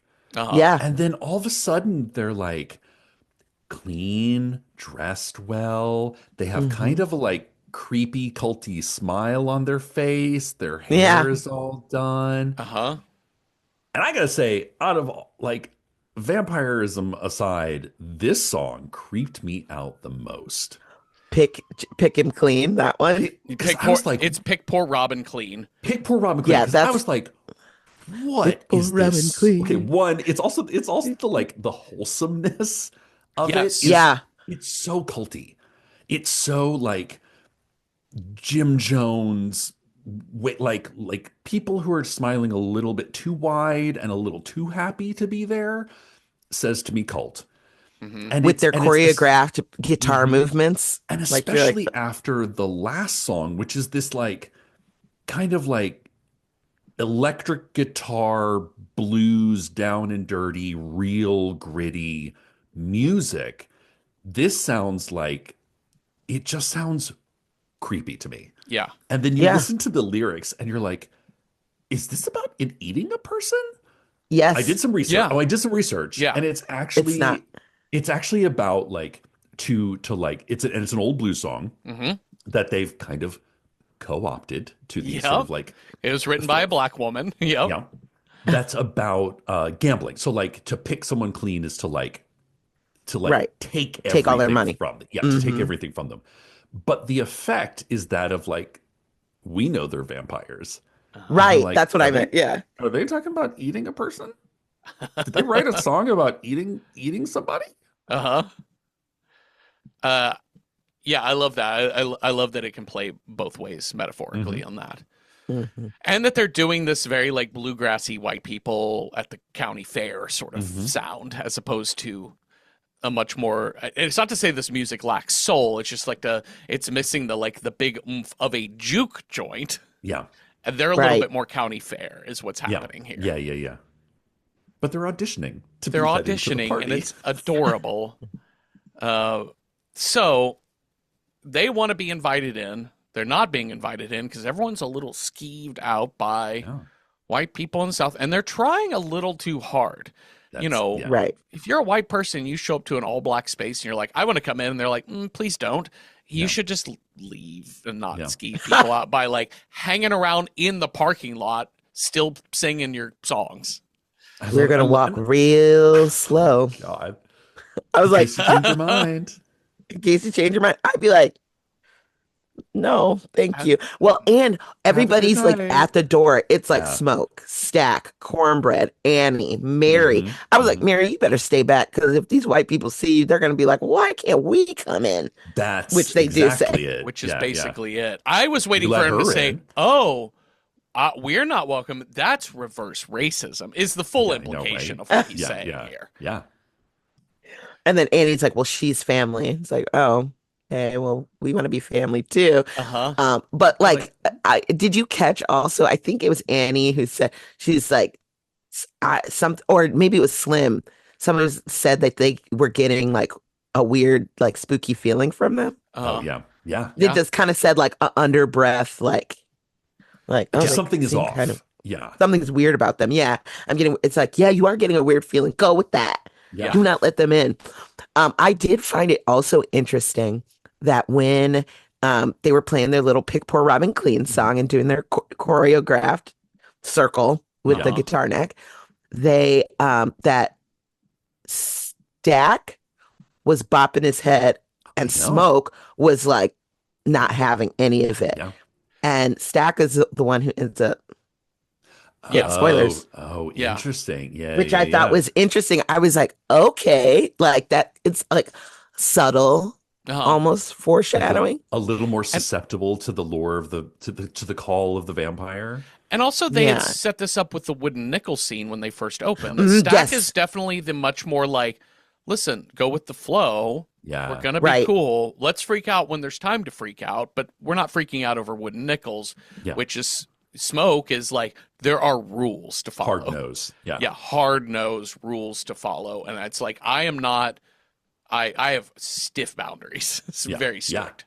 Like I'd rather like kick somebody out for not being able to pay than understand that. And again, like this idea of like they kind of explain they're like this guy worked all day and he only gets paid in script. And it Take- doesn't do take us the any wooden good nickel. to like start kicking people out on opening night. What that looks bad. That's the Right. other thing. It's opening night. We want to establish a vibe Uh-huh. Mhm. of like, welcome, have a good time. Yeah. And Yep. kicking people out for not having the right currency is not the way to establish a vibe. Yeah. Right. Well, Mary says, well, I know white people and I could talk to white people. I'm going to go talk to the Right. white people. This, like even more than like Grace's decision down the line, I understood. I don't know if Yeah. it's the best Yes. Yeah, decision, yeah, but yeah. I Kind of. understood it. This decision, I just didn't understand. No.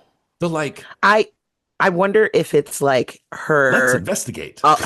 her instinct as a person that bridges the gap between Mhm. white and black to like I feel like it's a little like on the nose of that, but like it's her being like, well, I know you guys are having it's her trying to help, her Yeah. trying to be a part of this community by being like, well, I know they might be a little bit more amenable to come and spend money. Like, let me go check them out Yeah. because like I'm a white lady, I look like a white lady, they'll maybe say things to me that they wouldn't say to you. Yeah. Because they might let their Uh, guard down and Yeah. let it slip that they have ill intentions, Yeah. not Right, vampire intentions, but like, Yeah. you know, right.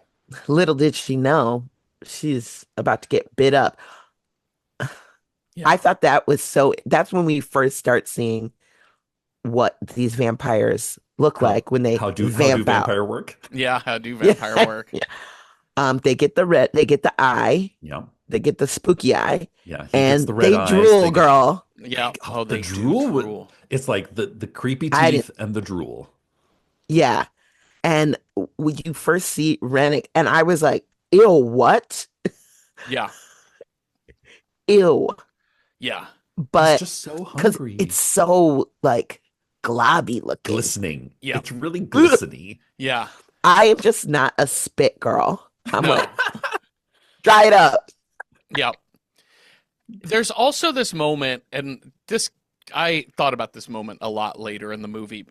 It ties into how we meet Remick when he first comes in. It feels like he's fallen out of the sky. Hmm. And Hmm. here in Yeah. this moment, she sees his like eyes glow and his drool coming from his mouth. Mary does, and she's like, "You know what? I think we're done. I'm just going to go on I gotta inside." go. And then Yeah. in the background, we see him fly up into the air and then Yeah. cut away. So we know Yeah. she's getting got by the vamps. My And question he, was, is like, this never does, is he the only one with that power? Like, it never comes I back think what so. vampires can do or what he can do. He, I think like, because he's so old. yeah. It's Yeah, also like the director also said like one of the main inspirations was Salem's Lot sure. for Uh, this. So the idea of like one magic vampire, Uh huh. old vampire, infects young, like to create the hive that don't have the bonus powers that the Great. right. dead Okay. vampire Makes has. sense. Okay, great. That explains a lot. Um, I like, mm, man, the minute they give her that leprechaun gold, yes. I I was knew, like, yeah. oh no, Yeah. Yeah. no. Yeah. As soon as I saw the coins, I was like, yeah, no, this is Yeah. not good. And I was like, "Aw, R.I.P." Like before Yeah. they even bit her, I was Yeah, like, you oh know no, this is it for Uh her. huh. like that She's gun is not gone. going to do anything. No. All right. So she gets back inside, and it's very subtle how she Immediately. gets, well, and Yeah. how she gets back in. She's like, Cornbread, can I come back in? Yeah. He's like, sure, you're welcome here, Yeah. Mary. You don't got to ask. A great setup. I loved it. Yeah. So perfect. Of the welcoming in thing, and yeah, she's gonna go hook up with Stack. I know. So Uh, my question here is why this is. I think this gets into the horror movie villains are paid by the hour, Mm-hmm. as opposed to being good strategists. And my thought was, she just got welcomed back in. Question one, if you're a vampire and you get welcomed into a space, mm, can you then welcome your friends in? No, Okay, it that seems seems. to be clear from this movie because she doesn't do that. Yeah. But I wondered why she didn't start just biting everyone. Well, it's a lot of I think people. that yeah, I think she was trying to start it subtly. Like, Okay. Yes. who can she get close to? Yeah. Like fastest, do you know what I Yeah. mean? Like, Yeah. and like who could she like sneak off with? And Hmm. Stack seems like and because of his status, like at this party, he would have access to like other stuff. You know what I mean? He'd Yeah. be able to get his brother and Annie Yeah. and Yeah. all Yeah. those Yeah. people, and then they could all like Yeah. Because they And ultimately want bite them all Sammy. up. Like yeah. everybody else Yeah. is kind of not incidental, but like bonus. Yeah. But they want to get to Sammy, and they Yeah. know Oh, because that's his cousin that that's probably the mm. quickest way, right?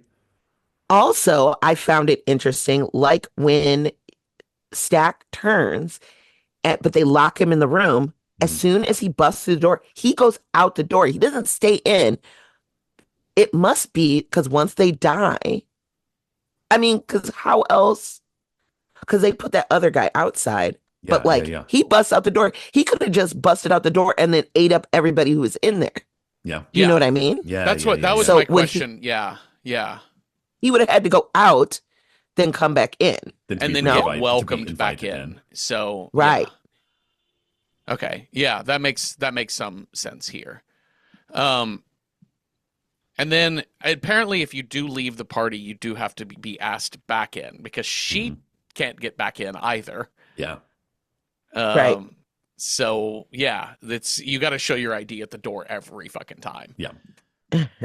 Okay, so she gets Stack, and I think her plan to kind of subtly spread the vampire virus thing kind of gets thrown off because they barge in on them having sex, but not Yes. having sex. It's by the point where she's already gnawing his neck off. Yes. Right. And I like that they like the sort of controlling of information. You know, like a few people see she's covered in blood, he's dead or dying, and Mm. everybody's like, yeah, just the party, let the party keep going. You know, like sort of like the slow turning up of the crisis, Yep. as opposed to just sheer pandemonium right off the bat.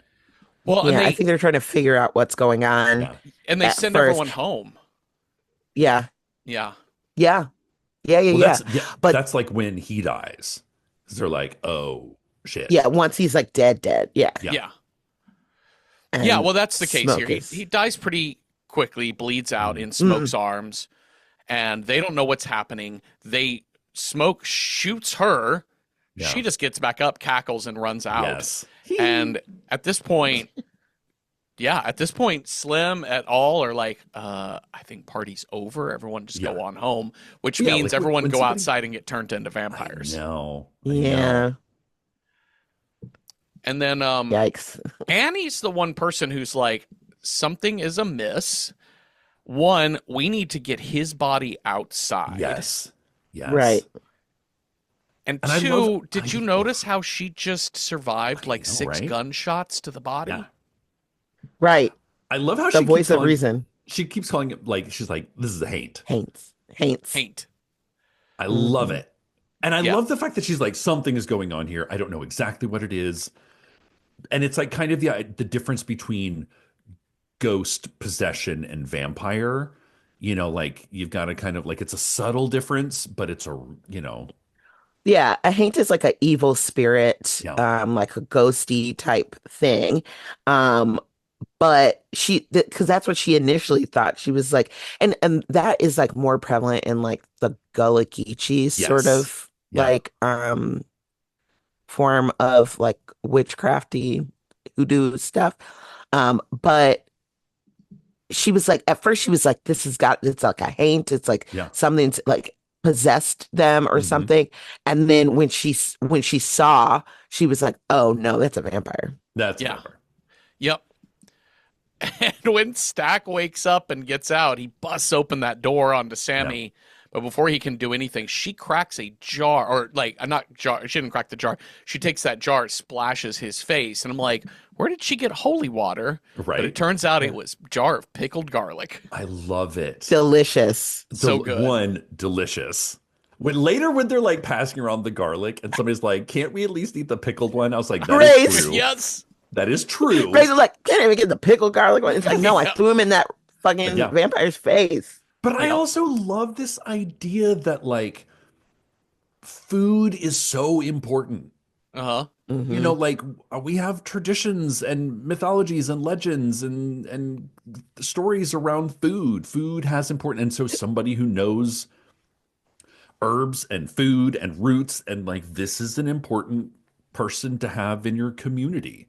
Yeah. It's more than just like we need to eat, we can eat whatever. That's how we end up with like Wonder Bread and Twinkies. But people Yeah. that like actually know what the fuck they're doing in the kitchen, that's like a welcomed and important member in society. Yeah. Food is the fuel of community, is what it is. Yeah. It's vitally important here. And she's vitally important because she also gives us the like, all right, here are the rules of the vampires. I know, I love it. Here's the rundown. Silver, wooden stakes, sunlight, holy water, The end. Let's all get our knives out and start chopping up these chairs. And we're going to make stakes and strap them to the end of our guns. And also, as I think it's Smoke points out, like, listen, guns aren't going to kill them, but they will slow them down. Yeah. So guns are fine. Yeah. That will buy us some time. And the decision is like, we just got to wait it out till morning. You just close the doors, take a nap for a couple of hours. Let's all get some sleep. Yep. Somebody stay on watch. We'll take turns, and then they'll go away, and we can go home. Meanwhile, outside, Riverdance is performing live. Oh my God. Oh my God. The way I was like, is this motherfucker doing Riverdance right now? Yes. I'm obsessed. Yes. I was like, work, the footwork, Well, the jumps. I gotta say, like growing up in the foothills of the mountains in Appalachia, like clogging was prevalent in the Appalachian Mountains, which is just like Irish step dancing. That's all it is. Yeah. But it's still a thing. And it really shows like how a lot of these like Scottish Irish traditions just got frozen in amber in the Appalachians. I'm going to counterbalance this scene with Preacher Boy's song in the car. Okay. Because this is a moment where I think, to y'all's point, this moment is important to the film and the themes of the film.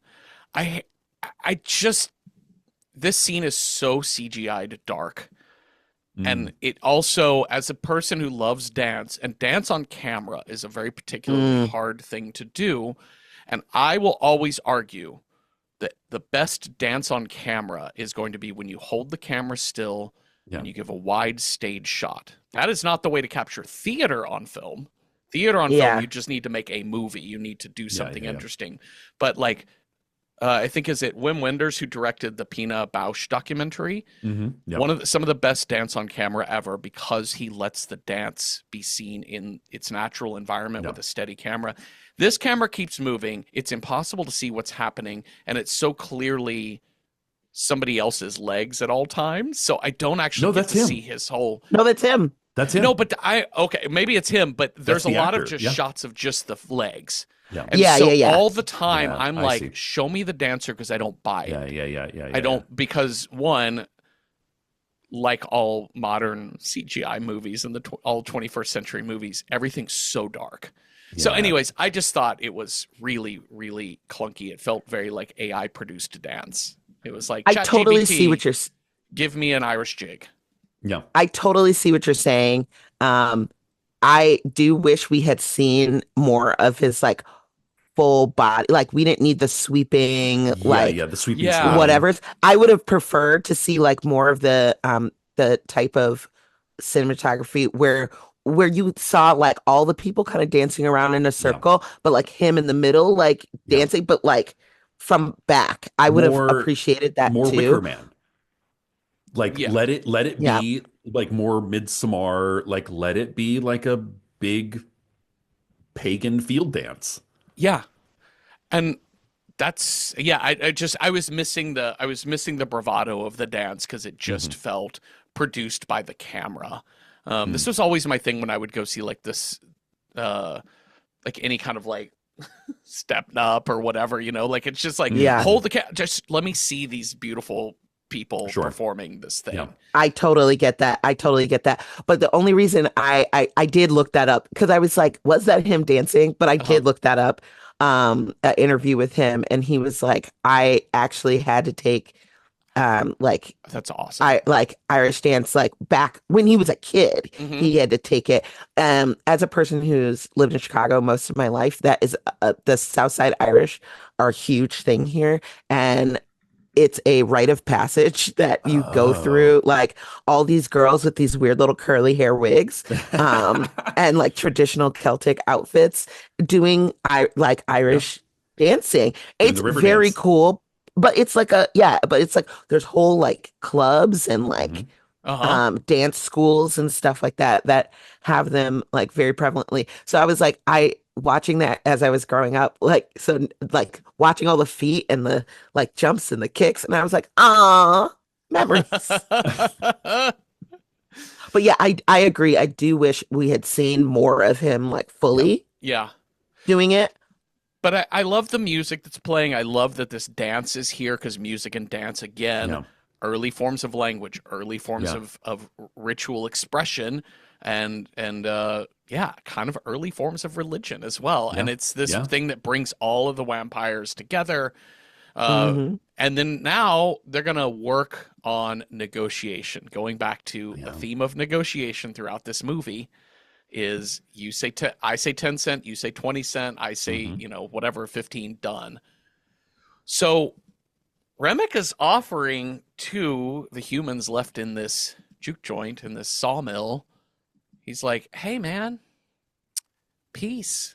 Flower crowns all here in Yeah. Vampire Land. Uh there's no hatred. We're all together. Like, yeah, these two people used to be in the clan. They're not anymore. We come together over music and love and Irish jigs, and it's so great. Yeah, you know what? In fact, just give us that boy. I want to know all of his songs and his talent, and we'll just be on our way. Negotiation. Yeah. One, Yeah. join We'll us. leave everyone No. else alive. Yeah, join us. No. Okay, the boy. No. And then it's all right. Hey, Grace, here's your husband, Bo. Hmm. Yep. I know everything he knows. I know where your daughter is. Uh-huh. Right. And you can't get to her before we do. Yep. Yeah.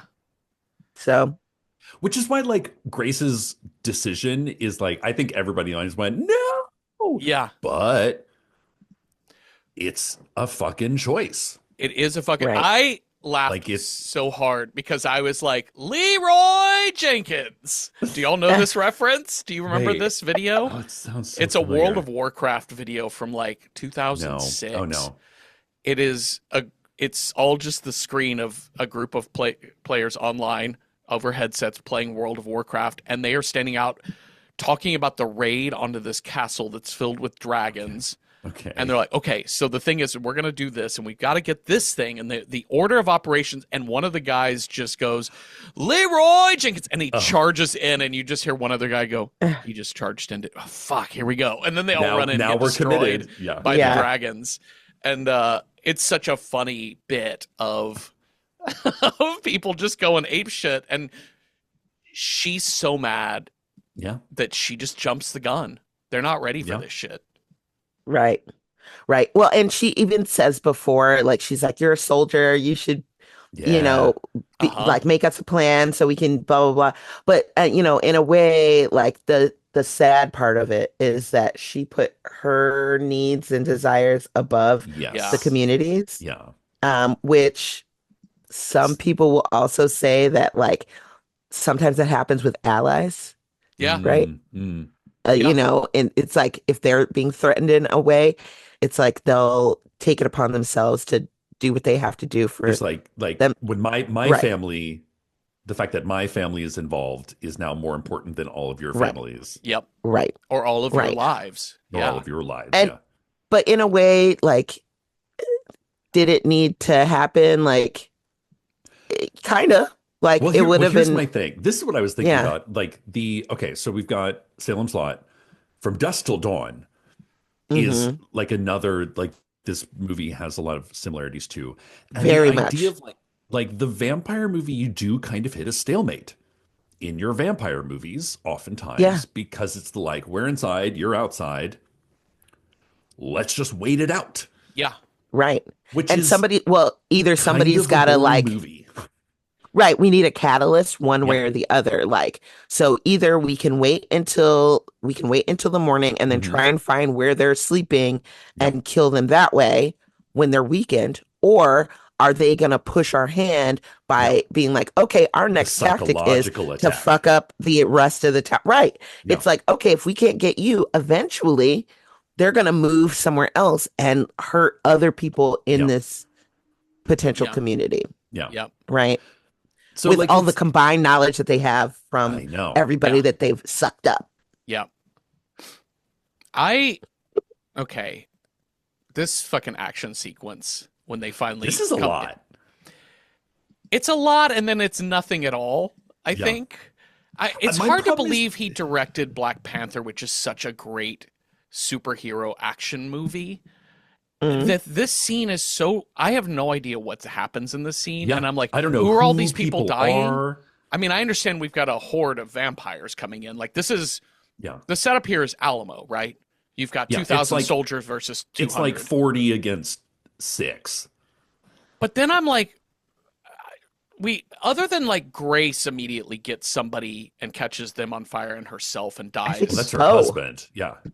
Yeah, okay, that's again, I can't see shit in this scene. It's Yeah. so Well, dark. because they're immediately on fire. Yeah. Yeah. And also there's a lot of humans getting killed that I'm like, who was that? I thought there was only like 6 Sure. of us. Right. What's going on here? There's a bunch of red shirts. Yeah. Suddenly, just like out of They're nowhere. like the extras that were just sitting in like the back being like, They were what? We're vampires? Yeah. Yeah. Well, I mean, similar to the guy that they put outside because they Yeah. thought that he was a vampire, but it was like some syrup or something No, that it he was laying wine. in. He was drunk. Oh, he passed fell out. he fell Oh, yeah. into it. Yeah. Yeah. It was wine. It was the Italian wine. Yep. Every time they said Italian, I was like, that's every like old Southern family member I have. Uh-huh. They're Yeah. like, oh, give me that Italian dressing. And I'm like, it's Italian. Okay. It is Italian, is how it's It is. said. Italian. There's an I in that word. There's a couple. All my this family kind from of- Tennessee. But it's like unlike From Dusk Till Dawn, this is like this action sequence is kind of here then gone. Yes. I Like think we that's just need it. to wipe the board. Yes. Yeah, I think that scene was probably like the scenes was probably like the least important. It's like Mhm. we just need to whittle it down to like the last people. But we take some heavy losses in this one. Yeah. Like Grace Annie, gone. which she already Perline, foretold herself. Yeah. Yeah, Perline. Oh, Perline. and Andy's really interesting. And I think like the fact that like they really want Sammy, but Annie is the like, if they get her, they get all this knowledge. Yep. Yeah. So they're like, and also they can leverage that against Smoke or Stack. I still can't. Smoke. Yeah, yeah. Smoke is the living one. Yeah. Yeah. But that, I mean, isn't that interesting though, too, that they're like, oh, because they were really upset when he kills her Yeah. because they were hoping that they would get like her as a win, Yeah. you know? And we get the like, I love the year of our Lord 2025 in horror movies because we have a character that's like, if I turn, Yep. do me Yep. in. Here's the before- instructions. Like I'm making my will before we go into battle. Yep. And we don't have to have this messy, complicated, like, don't let me turn. Yep. Yeah. I trust you do this for me so that way I can go on to the next level, like the next plane of existence and see my kid again and go to the Elysian fields, you know? Yep. Yeah. So we've got Grace taking up Bo. Now we've got Annie going down, and Smoke having to kill her with the stake the way he promised to, so she will go on into an afterlife. And then next up we've got Slim, who's like, fuck it all, I'm just going to take one for the team. The useful death. Useful death. I love Like- that. Yeah. I did want him to have some way of like blowing up vampires Oh, or sure. setting them Yes, all on yes. fire, but Yeah. that didn't happen. He just kind of Maybe with the amount of corn liquor that was inside his That's right. body would Yeah, just like They're just explode. woozy. yeah. Well, I also love that his death is like the old generation of blues is sacrificing themselves so the next generation can Sure. kind of get away. Uh-huh. Right. And then which is not how old people generally behave. So, Often, you know, no. this is a very idealized version of an old Yes, people that's being true. like, you know who has it right and should move forward, or the younger generation. They're really going to do well. Yeah. Let me stand aside when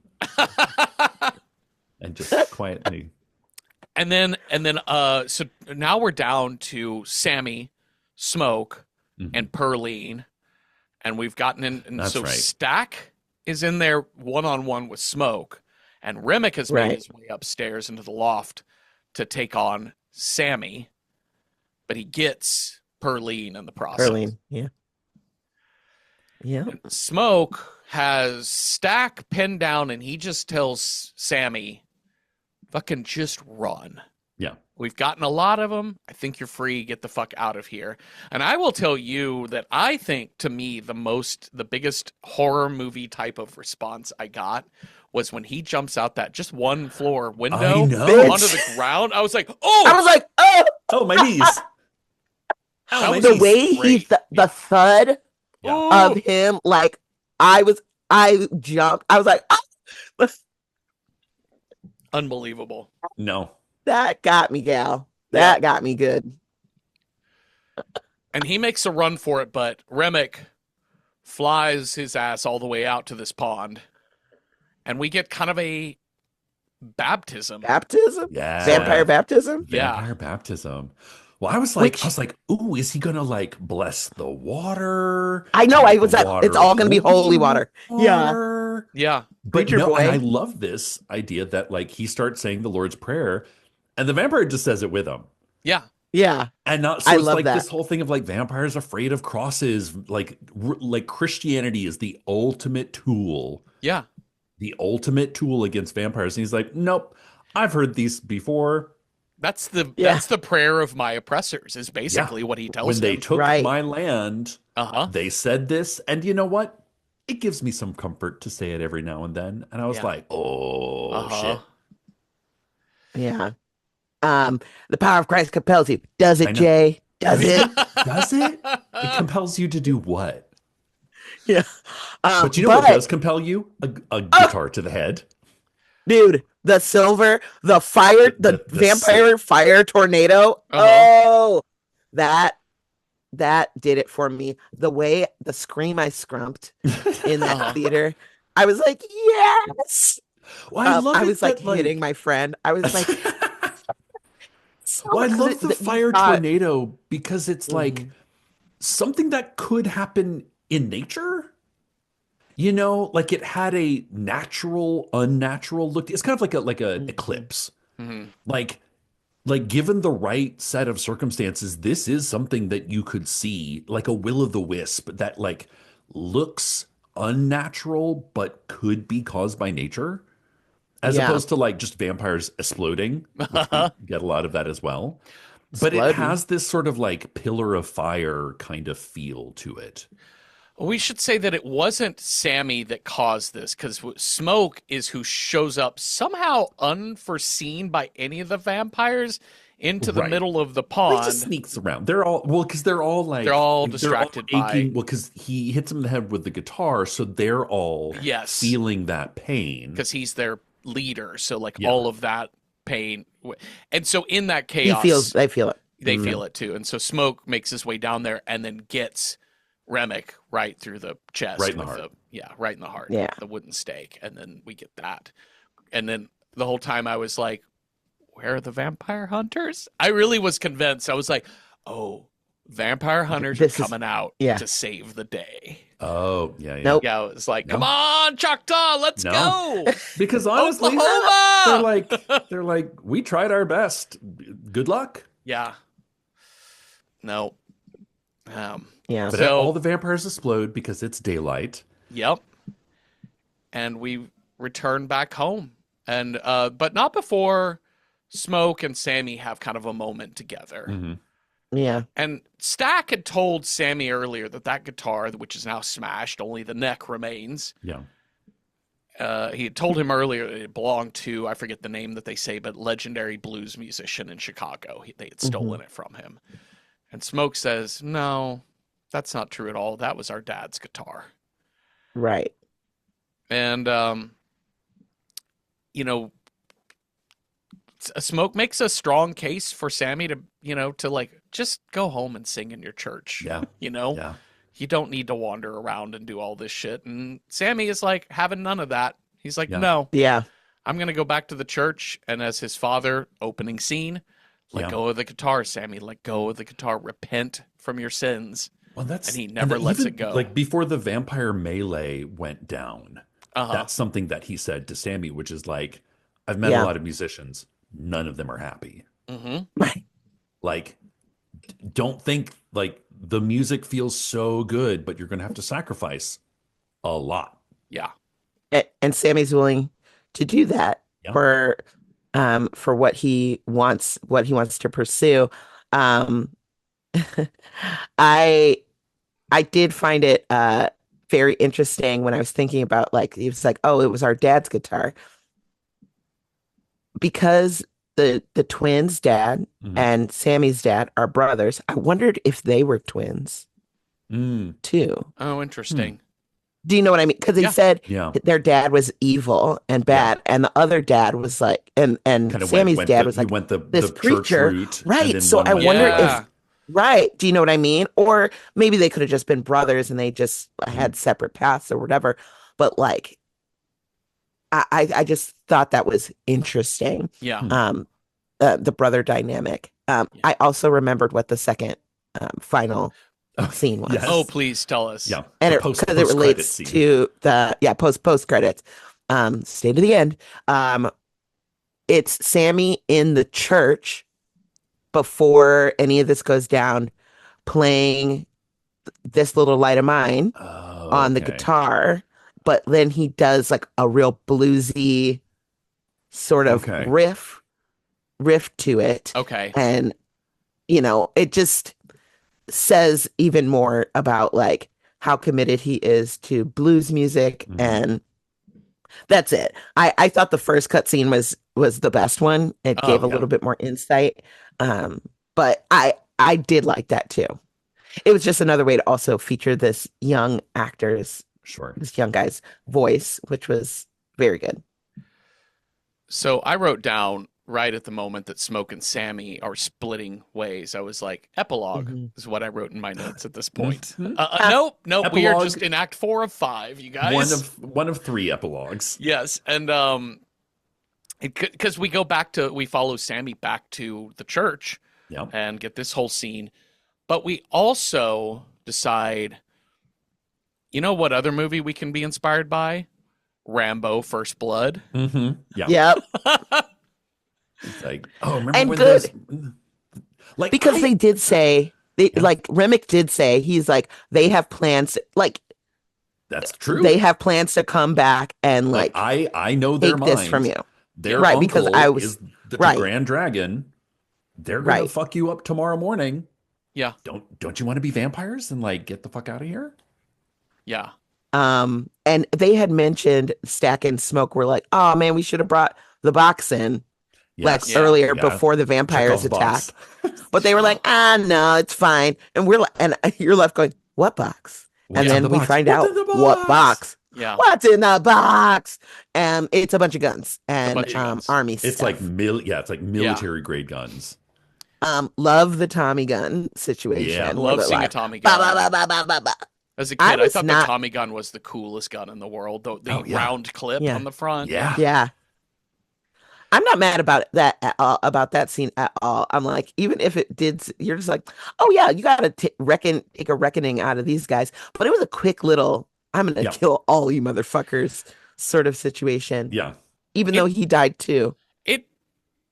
Yeah, I listen. This movie or this scene, standing alone, is fun.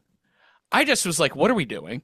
Like, Yeah, but what? at this point you're like, Yeah. Well, at this point, this for an is the hour point 15, where like this movie should be ending.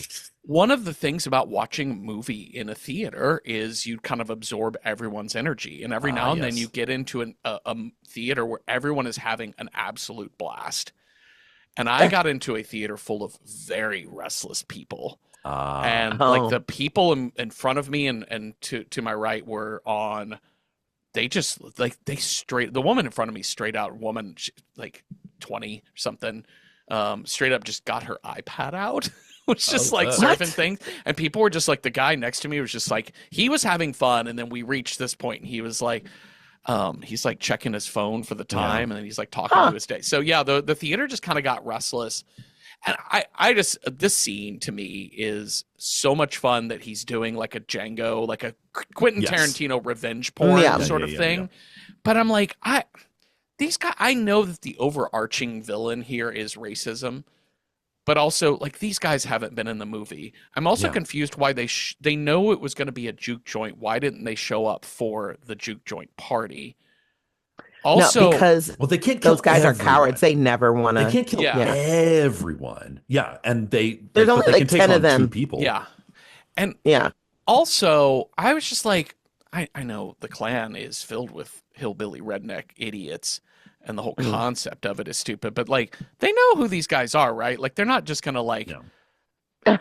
they're, they're not just gonna They like thought, do this like showdown with gangster guys. Like, I feel like they're gonna do more of a. They're gonna have to catch them off guard, but like not try and like invade their space where they know these men have guns. I think they probably thought that because there was like a big party to do Yeah. the night Oh. before, Oh, they're like trying to like that they battle were with gonna, San Jacinto them or whatever. Mhm, mhm. Yeah. yeah, they thought that they were gonna be like all sleepy and like Yeah. whatever from having a party Yeah. night, and they could just roll up in there with their fucking shotguns and be like, "You blacks better get Yeah. out of here," Yeah. or string them up or do whatever because It's they're probably in the end cowards. Like and they're it's probably gonna. because they knew that these two guys were ne'er-do-wells, Mm. that they could get shot And and nobody would question it. nobody would wonder, No. you Right. know? Yeah.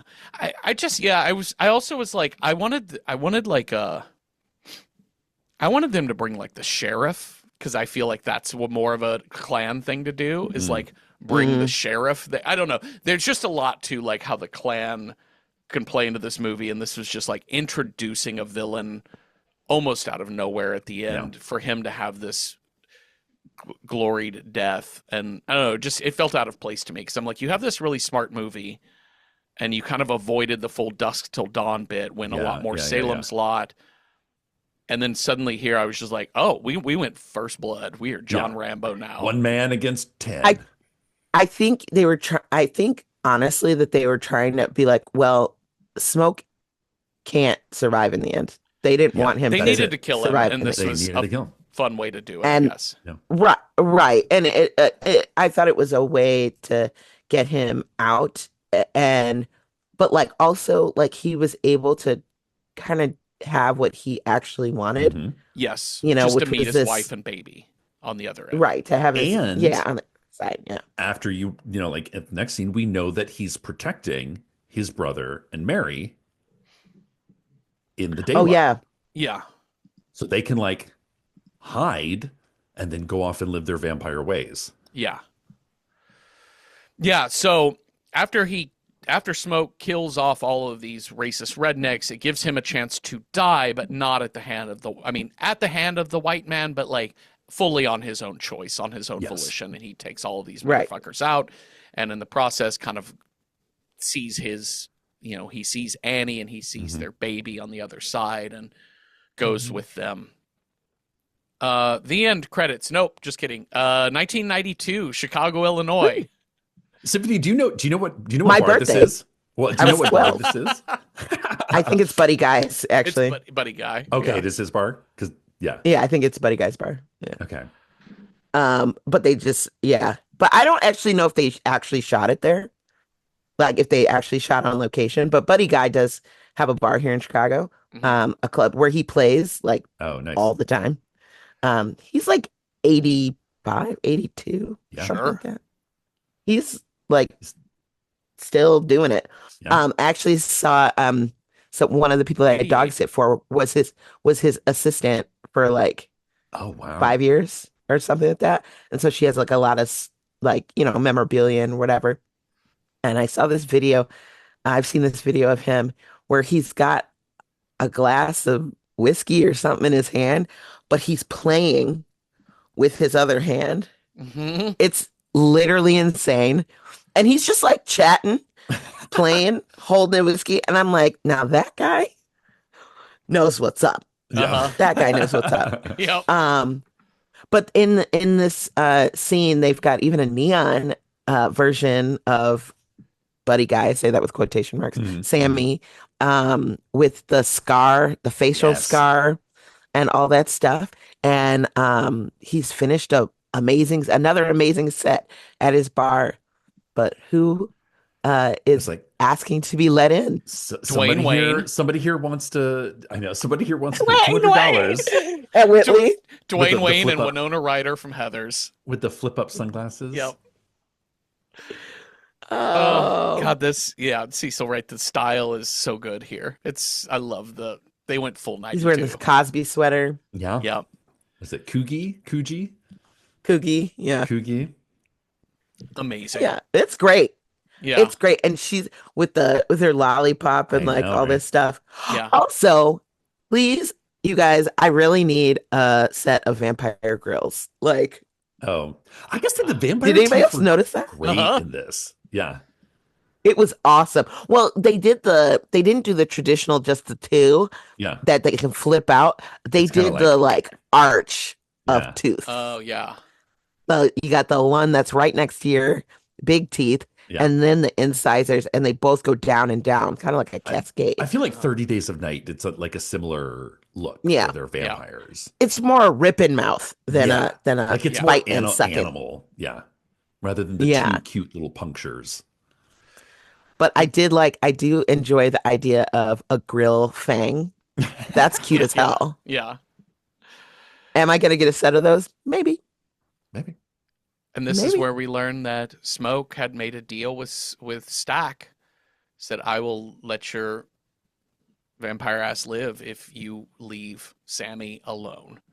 Hmm. And then you kind of there is some like poetic justice here that in this version of Afterlife that Stack and Mary get to live together now. Yeah. I Which know. that made me so happy Yeah. Yeah. because like in real life they wouldn't have gotten to be This together. like forbidden Romeo and Juliet kind of love. Yeah, Uh-huh. well, I mean, it's loving versus, Yeah. like that Well, she whole would have had to like go back to her white, rich white husband husband, and be really unhappy for the rest of her life. right? And Or live in they get And he to would Arkansas. have live as creatures of the night. right, right, and which you know what they got to be together, which is Yeah. not something like a part of the story that was initially meant to happen, Hmm. or how that time period would have allowed them to be together. Yeah. But I mean, that was the only way to find their happiness and like keep their family the way it was. And I don't know, I wasn't mad about it. No. I also love the fact that they don't kill old Sammy. Like Yeah. they pay their Yeah, $200, they get their song. They're like, here's the explanation. Just And checking in. Catch there's you an later. offer. There's an offer Yeah. too.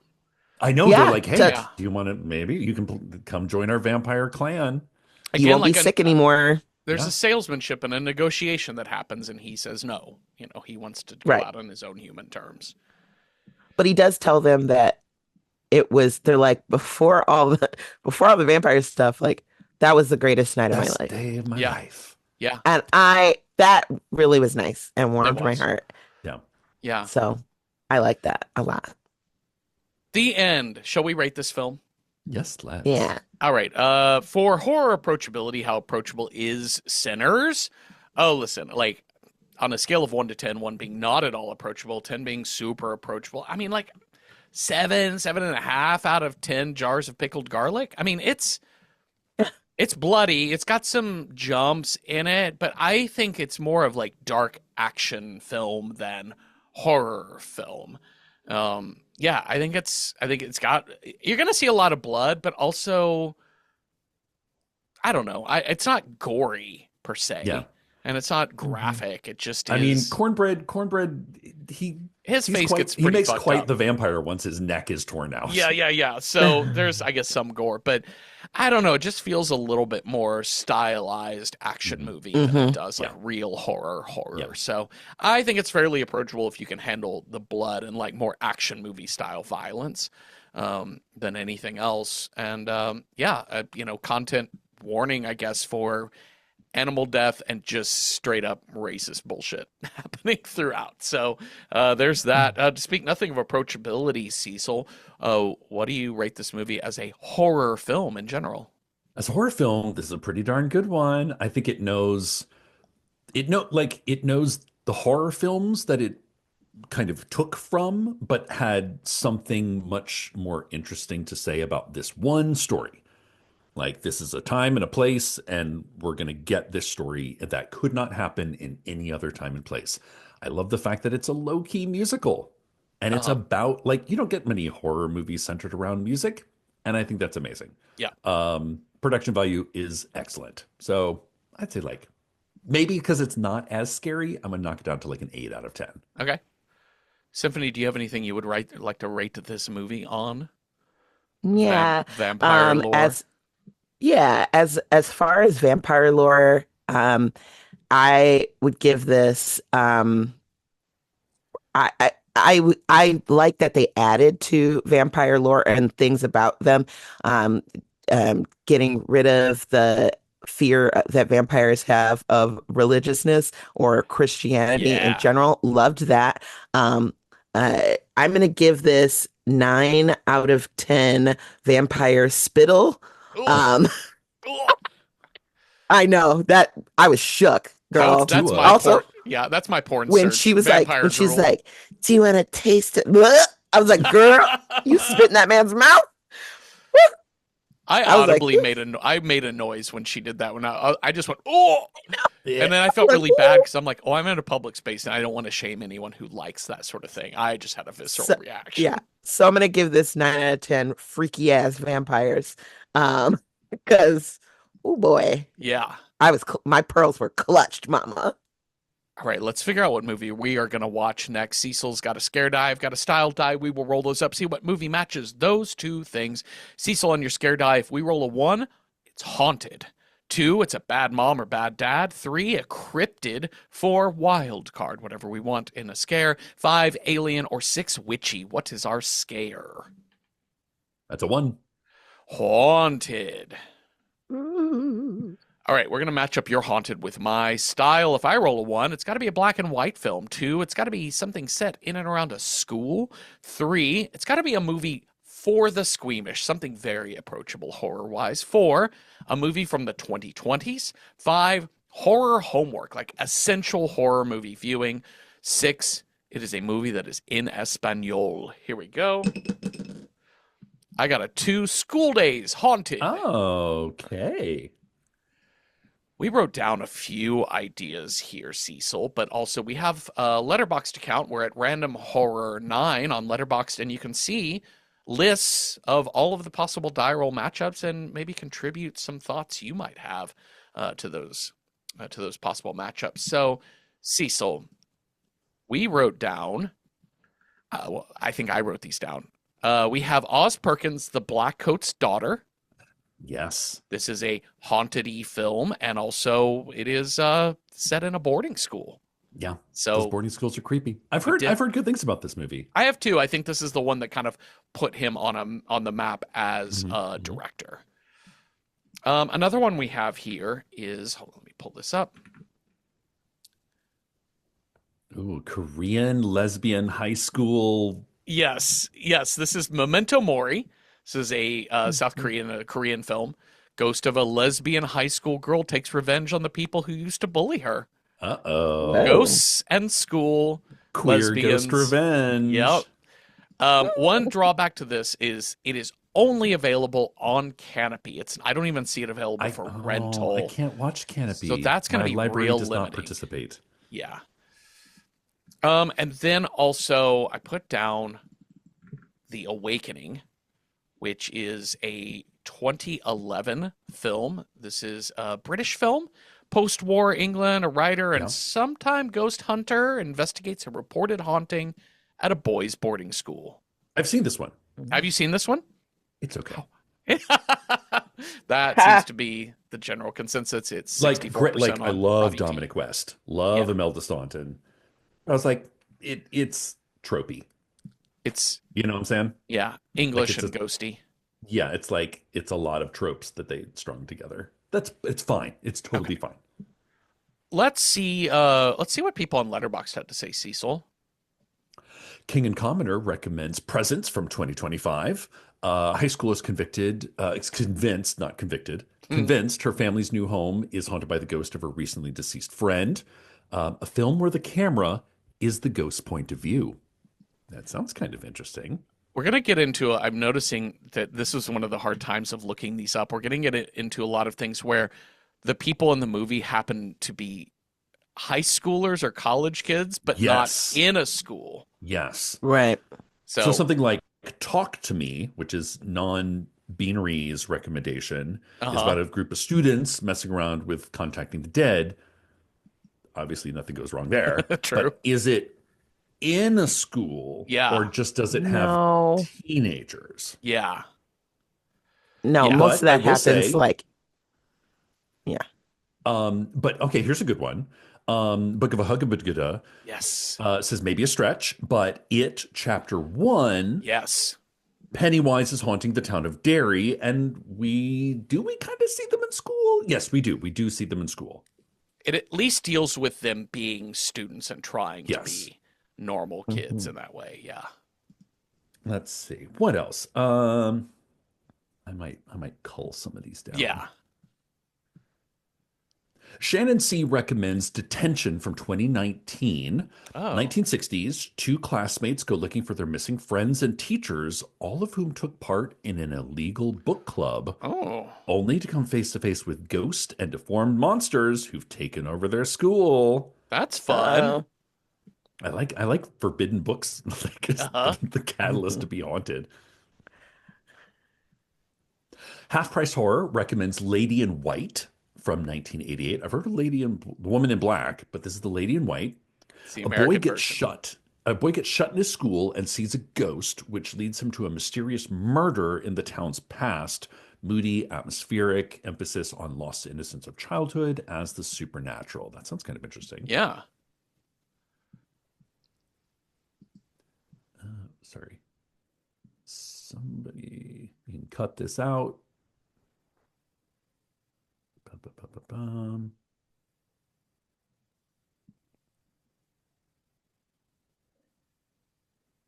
Mhm. I've not seen this film, but Ace Diamond recommends Tigers Are Not Afraid from Uh-huh. 2017. Just as she loses her school to cartel violence, a young girl is given chalk that will grant her 3 wishes, which she uses to try and help herself and her fellow orphans survive. Yeah. Okay. All right. Yep. And What the Hag recommends The Lovely Bones from 2009.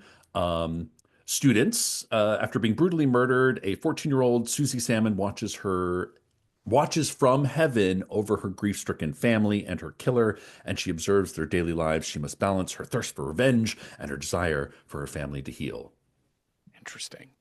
We have some good ones on here, Cecil, to Yeah. pick from. I mean, I've seen Tigers Are Not Afraid. I loved that movie. Yeah. It's not a lot in the school, but the school, Yeah. I guess, is part of it early on. Okay. Okay. To their point.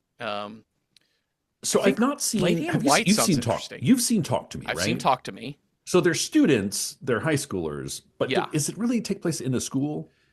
Doesn't really It's take place in a school, but you do get a sense that it's like school kid antics, which is okay. at least Yeah. better It's more than like characters extracurricular happen to activity. be. Yeah, because sometimes you just have movies where like characters happen to be teenagers. This feels Sure. a little bit more like so young people focused that I think you could make a strong argument for Talk to Me. Mhm. Here's the Detention thing. in a school is also a thing too. That's definitely Detention. I was in gonna a say school. detention sounds interesting. The lady in white sounds interesting. But honestly, I think the Black Coat's daughter I is think kind of so. hits the nail on the head. It Yeah, takes place in a school. and it's like we got a lot of seconding here Yeah. Yeah. on the thing. Symphony, what do you think? Was there anything that stood out to No, you? no, that sounds good. I actually looked up the Black Coat's Daughter as you guys were talking, and I was like, "Ooh, this actually does sound good. I'll Yeah. probably Yeah, try and watch that myself." yeah, and we still haven't gotten this is same director as Long Legs and The Monkey, which came out this year. Oh Oh, Uh, I just saw that. I love the monkey. this is a wild fucking ride. I can't wait to get to that movie on this show. Bees. But we're gonna start bees. Yes, we're gonna start with Black Coat's Daughter as our entry into Oz Perkins Oh, I would love it. territory. Well, thank you all for listening. Thank you, Cecil, for talking with me. And thank you, Symphony Sanders, for joining us once again. Symphony, where can people find you and your work in this world? Darlings, anywhere you have the internet, you can find me. Just yell into those tubes. I'm on TikTok, Instagram, Blue Sky, Tumblr. You can find me. Just yell my name into the tubes of the internet and I will come running. You can also see me, listen to me on Good Morning Night Vale, and occasionally you'll find me on Welcome to Night Vale. Or if you come to one of our live shows, you can see me in the flesh. When this episode comes out, we are about a month away from starting our next tour, Murder Night in Blood Forest. So you could come see the three of us up on stage in a town near you. So welcome to nightville.com/live, and you can see all of our tour dates for 2025 and 26, and hopefully more will be added in Europe. Fingers crossed. If y'all have thoughts, though, on Sinners, or ideas for other movies that would have been good, Haunted meets School Days, let us know at Random Horror 9 on Blue Sky, Instagram, or on Patreon, where we have public discussion threads for each episode, and you don't have to be a paying Patreon member to participate. And watch The Black Coat's Daughter with us this week, and come on back next Tuesday for a new episode. Have a restful night with no hillbilly carolers showing up to your juke joint or nothing. Boo. Boo.